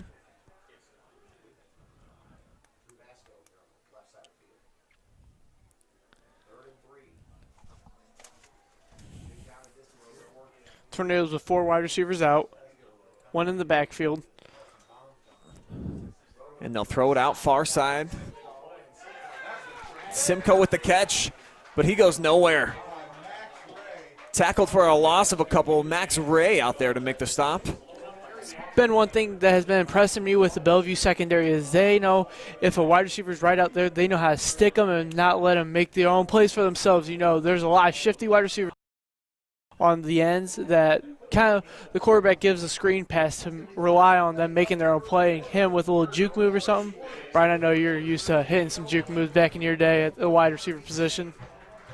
That's going to take us to the end of the 3rd. No scoring there in the previous 12 minutes. We'll see what type of action the 4th quarter brings. You're watching high school football live and free on the OH Report.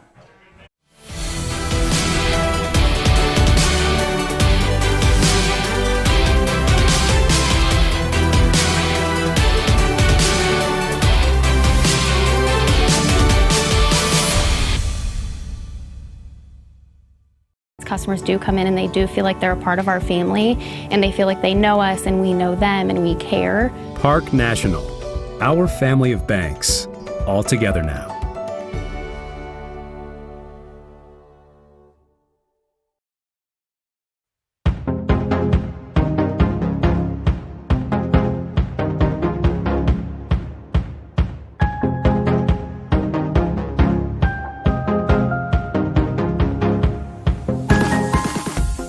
With 25 locations spanning 7 states and over 5 million square feet of warehouse space, Ohio Logistics provides all of the assets necessary to meet your most sophisticated logistics requirements.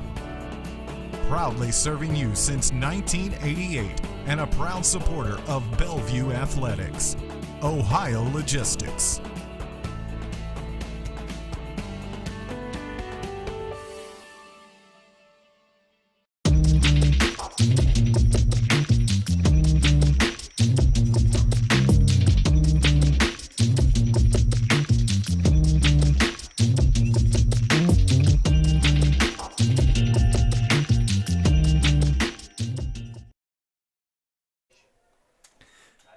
As we welcome you back to Bellevue. Previous play, Deegan Horn called for a fair catch at his own 34-yard line. So that's got Keegan Ray and the offense back on the field. First down run for him goes for just a couple of yards. Yeah, as we start the fourth quarter off, Brian, a lot of energy in the third quarter for no score. So I think what we're going to see is some quick scores early with Bellevue taking, and Ray probably on a mission to find himself back into the end zone. He's got 3 receivers out right. And he's got a 1-point cushion. It's nearly a minute gone by here in the fourth. He loads up, fires, he's complete. Horn fighting for extra yardage. Needed about one more to get a new fresh set of downs, so it'll bring up third down short here for the Redmen offense. And third down short is something that the Redmen are very familiar with, even fourth down short. So the Tornadoes had to have a big stop on these next 2 plays for them to get the ball back. Columbian defensive front shifting around.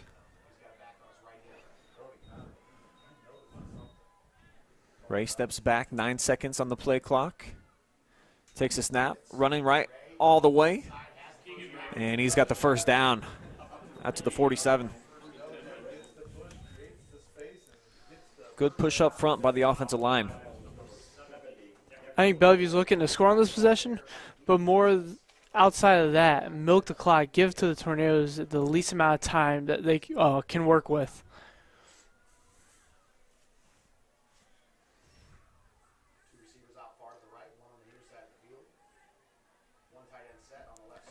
Certainly are taking their time. That's what, once again, Ray waits till the play clock's down to 9, then takes. Gets a lead block, but then brought down. Nice tackle from behind by Brody Conley. Looked like that could develop and maybe go for about 5-6 yards off the edge. Conley instead rips him down for about a half-yard gain.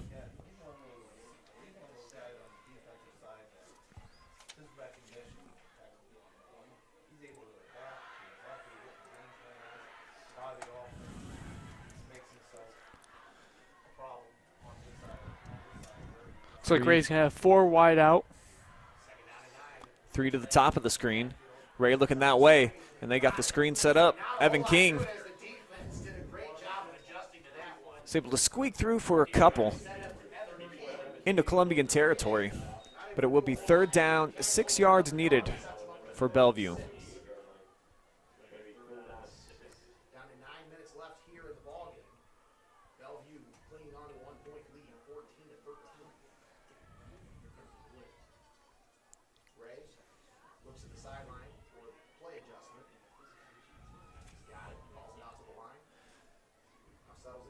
Nathan Davis, the receiver, to the near side. Ray rolling, looking that way. Davis comes back. And what a route, what a catch. The senior hookup connection there out to the 37-yard line. That's an impressive catch by the senior Davis on the sideline. He's had a lot of those sideline comebackers that Ray's been able to find him and keeping these offensive possessions rolling. I mean, and I just had a feeling he was going to be looking for him there. He was in the one-on-one coverage down to the near side. They split the other receivers out to the top. Maybe a bit of a decoy. Seems like you got to find your identity when it comes to teams like this. I mean, Davis obviously knows that he ain't a deep threat. So if you get those 7-8 yard curl routes. Ray behind his blocker.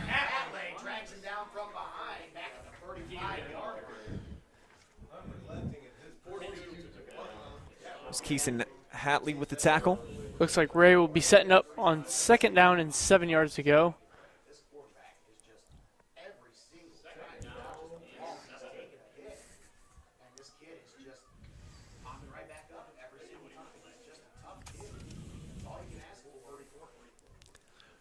Four minutes gone by now here in the fourth as Ray checks the sideline and the play clock down under 10.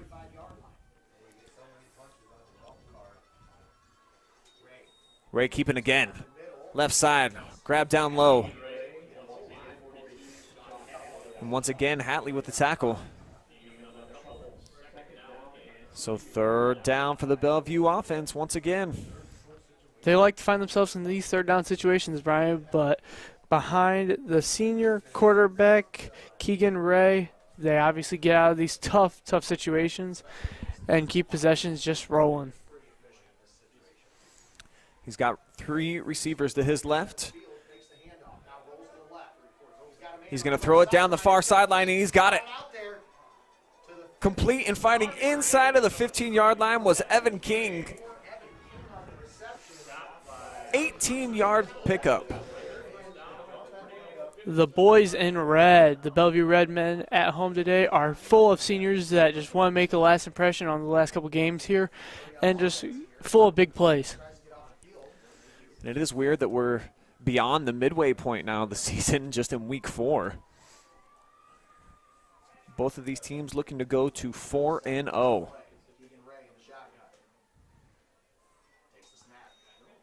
As Ray gives it to Mays, and he's wrestled down. Another tackle here by Hatley.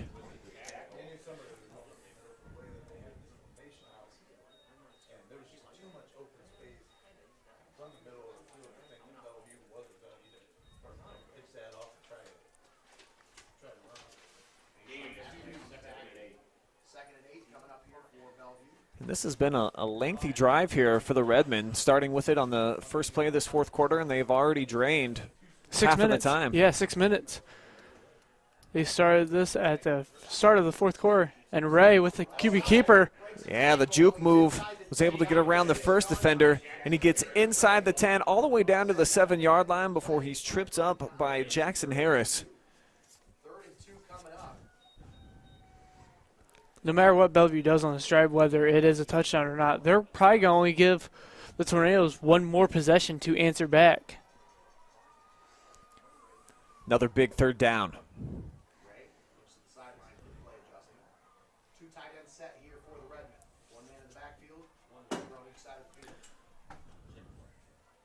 Ray running behind Mays, who's got a block.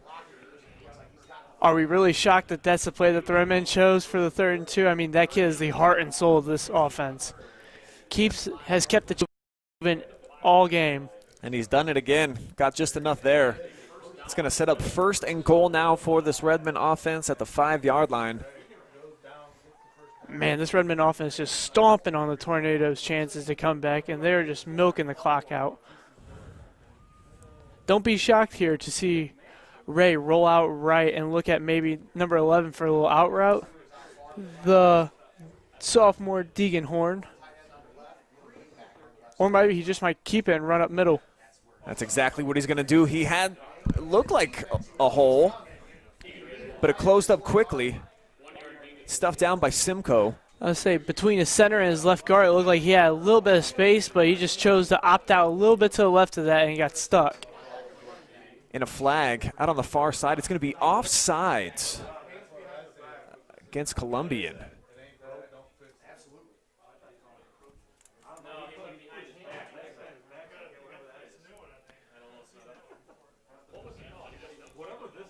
So after what would have been just a half-yard gain, instead it's a couple-yard penalty for the Redmen, so they maintain 1st down here.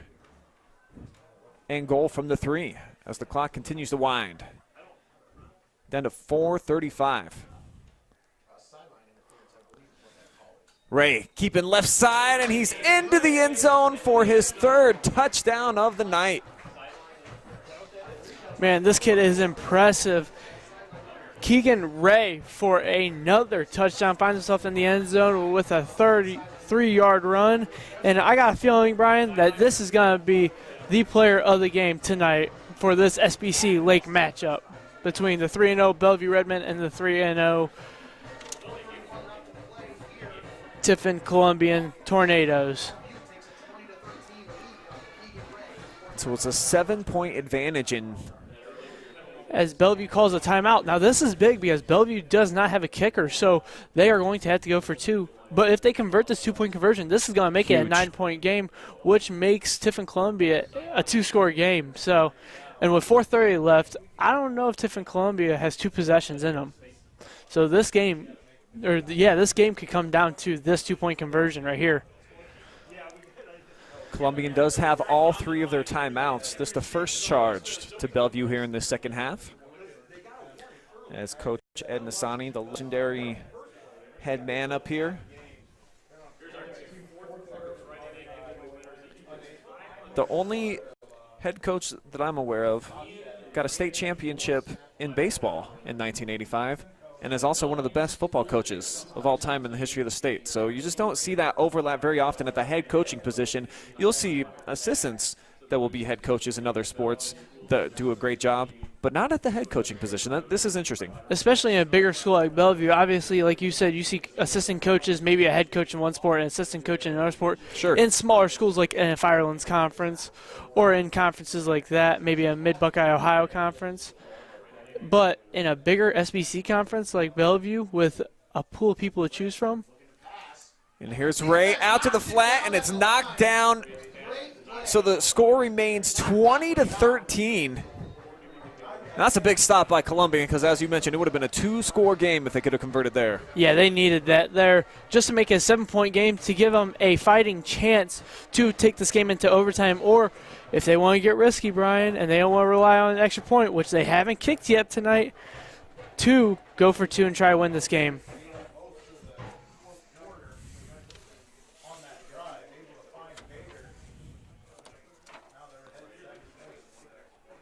So Keegan Ray with his 3rd rushing touchdown of the night. All short ones. 1-yarder, a 4-yarder, and a 3-yarder now.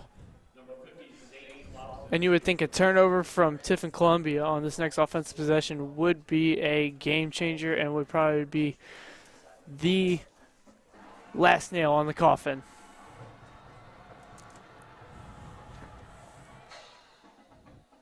Short kick. It's caught and then pitched.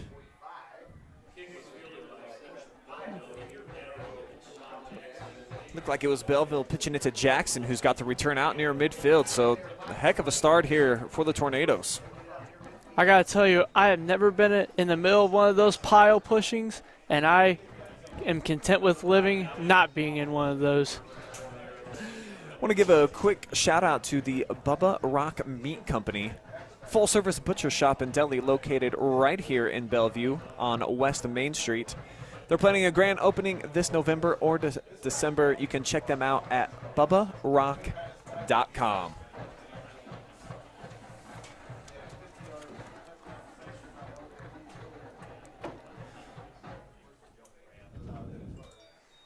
On first down, Beeston, play action pumps.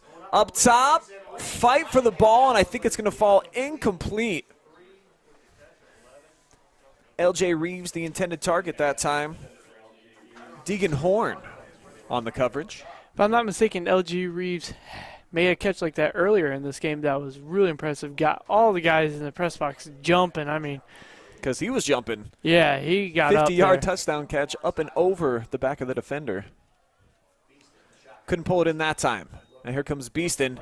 Pump fake, he's going to be dropped, sacked on the play by Mason Treat. Wow. The Redmen haven't had many sacks tonight, but when it matters most, they get to a quarterback. 9-yard loss on the play is going to make it 3rd and long now for the Tornadoes. We're starting to run out of time. 3 minutes, 45 seconds remain in the game. They still got 3 timeouts, Brian, so hopefully they're banking on a quick stop for the Bellevue Redmen if they don't get the first down here. Beeston throws middle, and he's going to be intercepted, picked off by Max Ray. Coming back the other way, inside the 40, and he lost it. Ball on the ground, but the official says that he was down. So Bellevue coming up with a turnover, and you told me right before this possession that that might be the final nail in the coffin. We'll find out.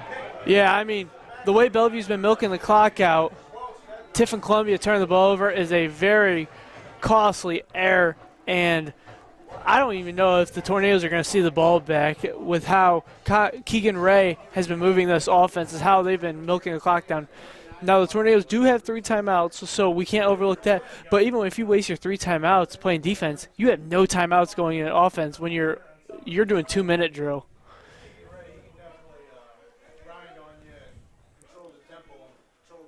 So Keegan comes out two wide receivers, both to the near side. And timeout taken.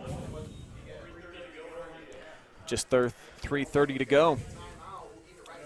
Tonight's high school football broadcast brought to you live and free on the OH Report thanks to our generous sponsors.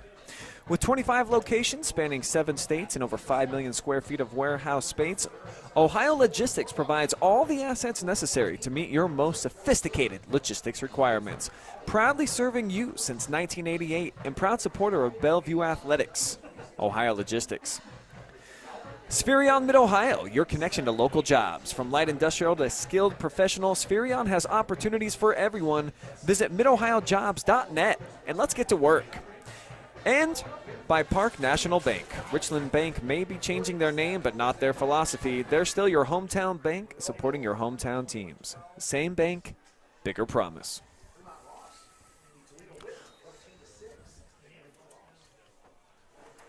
So 1st and 10 after the timeout.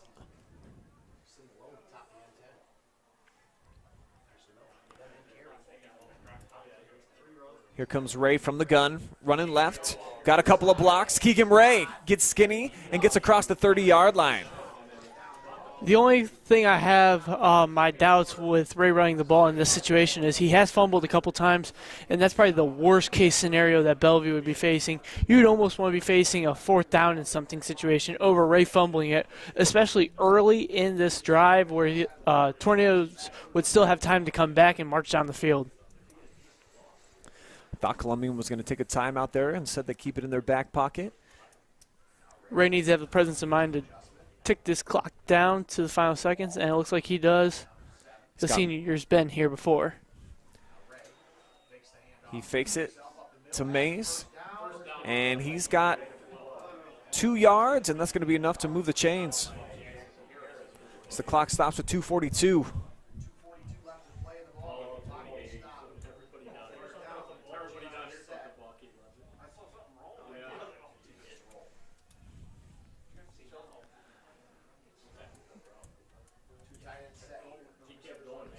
Heavy set into the game as Ray checks the sideline, 15 on the play clock.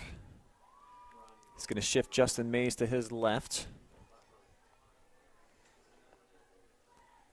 Now Ray's going to follow him. Left side, stutter step, cuts back into the middle, and he's going to be swung down. Timeout taken by Columbian.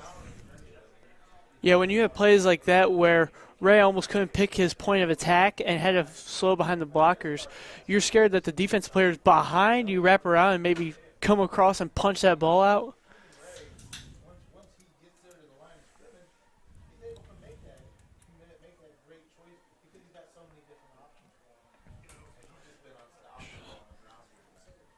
What a great game we've seen here tonight. Ebbs and flows on both sides. Columbian came out hot, scoring on their first possession, less than 4 minutes into the game. And 3 of the last 4 touchdowns now have belonged to Bellevue. Then when Bellevue looked like they were finding their stride, scoring a couple touchdowns consecutively, L.J. Reeves makes that one-handed OBJ catch over his defender, then running about 40 yards to the end zone to disrupt all that momentum that Bellevue built up to that point. But Bellevue answers back after a long third quarter of scoreless. Bellevue answers early in the fourth quarter to give them the lead after a long 6-minute possession.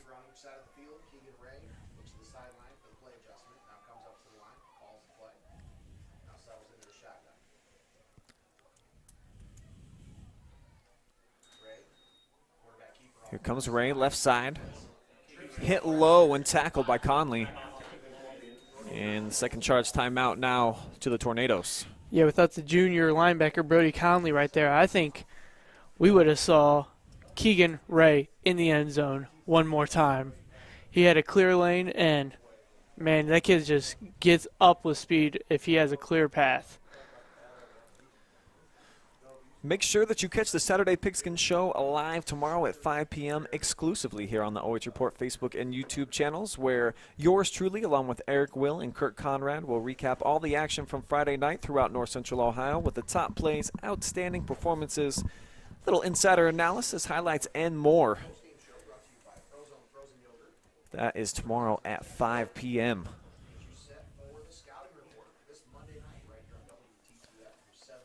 Fun show. Love bringing that to you guys live every Saturday. Recapping all the action, including tonight's game. 2 heavyweights going toe-to-toe. Lake Division champion, more or less, going to be crowned tonight, you could say. And it looks like it's going to be the Redmen, potentially. Facing a 3rd and 6 here, though. Ray is not scared of these situations. He's going to keep it all the way, running right side. Stays Jump up. cut, somehow maintained his feet, and by golly, I think he's got enough for a first down. Wow. What a run by Keegan Ray to keep his footing and dive forward for the extra couple yards he needed. Yeah, Tornadoes are in utter shock. It seemed like at one point they had this game and all the momentum on their side. A couple times it seemed like they had stole the momentum from the Redmen, but now with only 1 timeout for the Tornadoes, it looks like the Redmen can just run this clock down, and the story wrote itself. Man, how many measurements have we seen and how many big ones so close, and this one goes in favor of the Redmen, who looks like they are going to close things out with a big win here at home to go to 4-0. Shout out the Chain Gang, the unsung heroes that not a lot of people like to recognize. Also the announcers and the clock management crew. Also shout out to our cameraman, Dan Napier.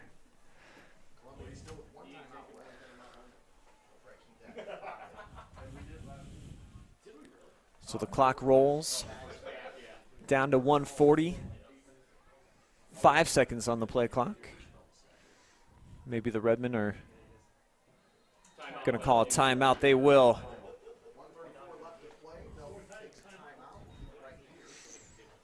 I'll say Bellevue came out in a wishbone set, something we haven't seen today from them.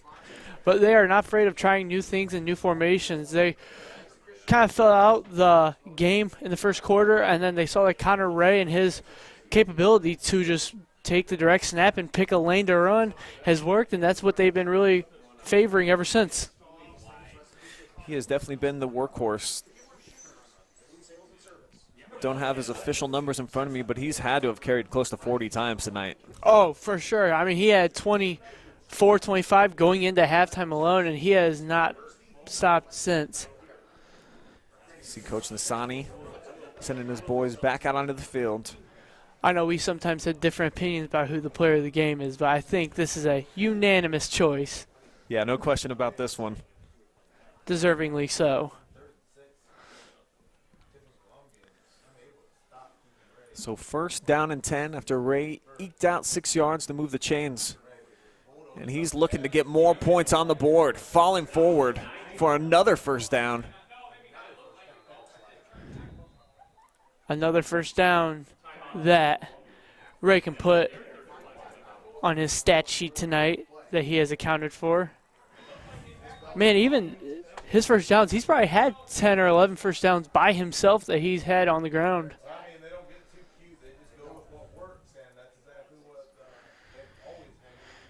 If you can pound the run game down the Tiffin-Columbian Tornadoes' throats like that, I mean, why should you favor the pass? Why should you switch it up and go to the pass if Ray running it up the middle gets the offense rolling?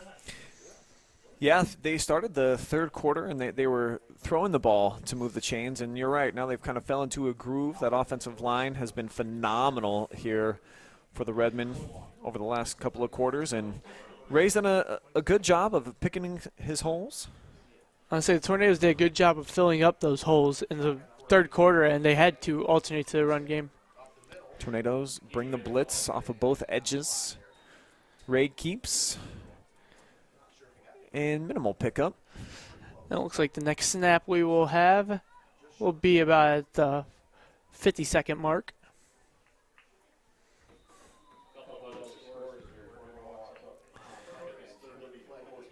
And actually, what a shocker. It looks like we're going to get another measurement.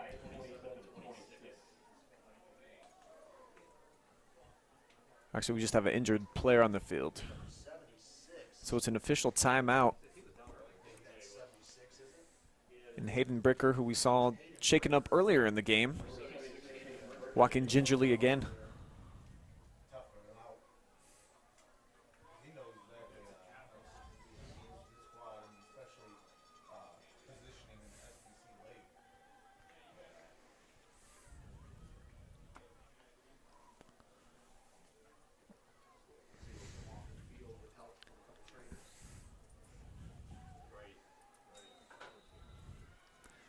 So the officials wind the clock.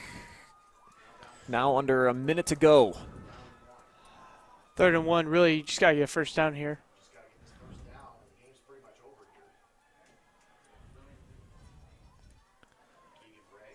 Ray backs up. Wonder if he's going to sneak up under center.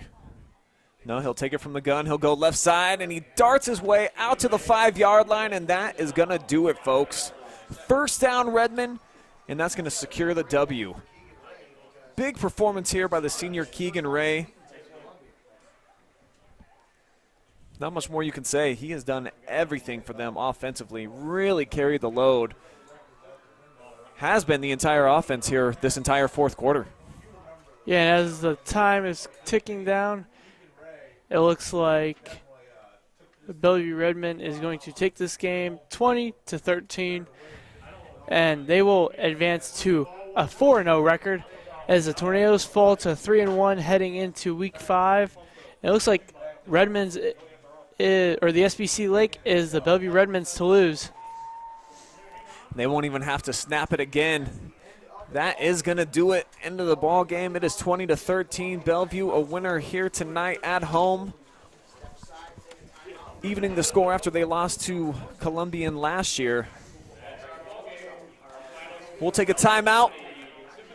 We'll be back with some post-game coverage and try to get Keegan Ray up here to accept his Player of the Game award. So keep it with us. Post-game coverage rolling along here. Live and free high school football on the OH Report.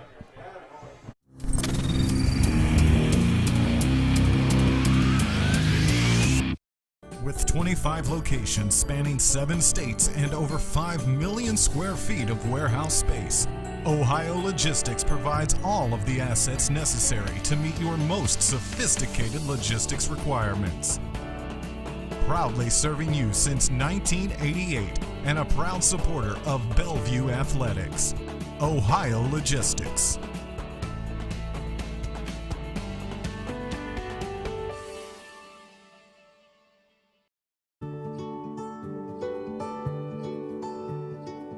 We are uniting Park National's family banks under one name to serve you more. This bank's about service to the community. I mean, your customers become your family, and by and large, you become their family. Customers do come in and they do feel like they're a part of our family, and they feel like they know us and we know them and we care. Park National, our family of banks, all together now.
Our Ohio Logistics player of the game, of course, is Keegan Ray, the senior quarterback who did pretty much everything tonight for the Bellevue offense. 46 carries, over $150 on the ground, 3 rushing touchdowns, and 183 through the air. And we have got the senior signal caller joining us up in the booth right now. First off, just tell me about getting the victory over a rival, and what does it mean up here, Bellevue versus Columbian? We've lost to them the past 2 years, and, we had a little chip on our shoulder. When I've been quarterback, we've lost to them every time. But, winning this game means a lot to us because we've never run the SEC ever since we entered it. But we go out there every night and give it everything we got, and we got a bunch of guys that will do anything to win a game. We'll take it game by game. We're looking forward to playing these next 2 games, see if we can get a championship. Yeah, I think it's pretty obvious that you're willing to lay it all on the line. 46 carries tonight. I mean, that's obviously a huge chunk. Just tell me about the mindset when you're carrying the ball that many times. North and south is my mindset. Like, just get upfield, get yards, and follow Justin Mays, my running back, 33. And the offensive line did a great job creating those holes. And I'll tell you what, I can't talk enough about the offensive line. They do an awesome job every night, day in, day out, putting in the extra work, running after practice, getting in shape, and they give it their all every night. How satisfying is the 4-0 start, given every time you've taken the field so far, you guys have been victorious, and you're doing what you need to do to win the games? It's a great feeling to be 4-0 right now. Last year we were 6-4. My first year we were 4-6. So, being 4-0 is a good feeling. But we got 2 more big games coming up, and we're looking forward to them. We'll take it game by game. What do you guys got next week? We got Sandusky. So I know Blue Streaks are struggling a little bit. Obviously, getting to 5-0 that would be huge for you guys. All but wrap up the SBC. What would that mean to you to get your first league title in the Lake Division? It mean a lot. Coach Nasani has been coaching here for a while, and he's won a lot of NOL championships, but then we moved to the SEC, and we haven't won one yet for maybe 4 or 5 years.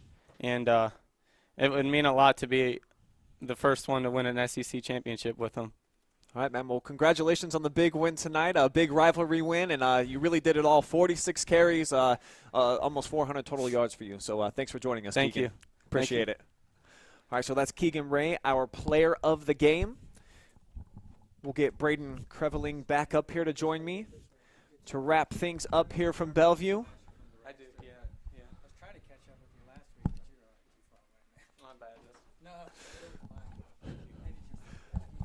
So, Brayden, I think basically what we saw tonight was that kid right there, number 12. He just willed his team to a victory here at home. He did everything that he needed to do to ensure that they were going to get the W here tonight. A lot of guts. Yeah, Keegan Ray, 400 purpose yards, willing Bellevue to a 4-0 lead, or 4-0 start of their season. Obviously on a mission to get that first SBC league title since entering the league. And I don't think they're going to be stopped here, Brian. Yeah, they definitely will probably have the upper hand going into next week against Sandusky, so you would look for them potentially to go to 5-0. And I really like a lot of the makeup of this team, and certainly they got the senior signal caller who it just seems like they're motivated right now. They made the playoffs last year, but just 6 wins, only 4 wins the previous season up here in Bellevue. That they're used to getting into the playoffs. They're used to making deep runs, like when they got to the regional championship game a couple of years ago when they lost to Shelby. So this is a team that I think is really hungry and motivated to do some big things. Yeah, Keegan, along with other seniors, said while he was starting that he only got 4 wins his first season, 6 wins his second season, so his third season, already having that 4 wins and no losses behind the line that he praises and raves about, and also their coach raves about. And they just got different utilities and different tools that he can dish the ball out to, along with carrying the ball 40 times. When's the last time you saw a quarterback carry the ball 40 times? He's all guts, and he wants all the glory. Yeah, I don't think I've ever seen a quarterback run it as many times as he did tonight. So shout out to Keegan for being our Ohio Logistics player of the game, and big kudos to the Redmen for getting the win here at home.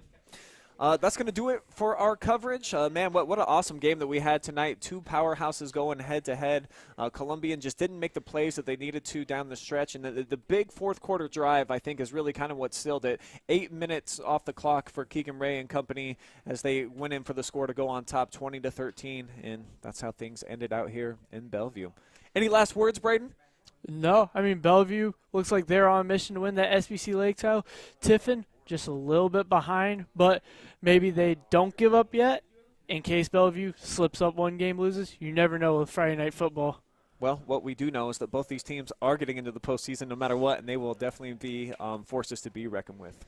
For Brayden, I'm Brian, and our camera guy, Dan Napier, and our amazing graphics and director guy, Adam Thompson. Thank you guys all for watching. We'll see you tomorrow. Watch the Saturday Pigskin live, 5 p.m. I'll be there. Till then.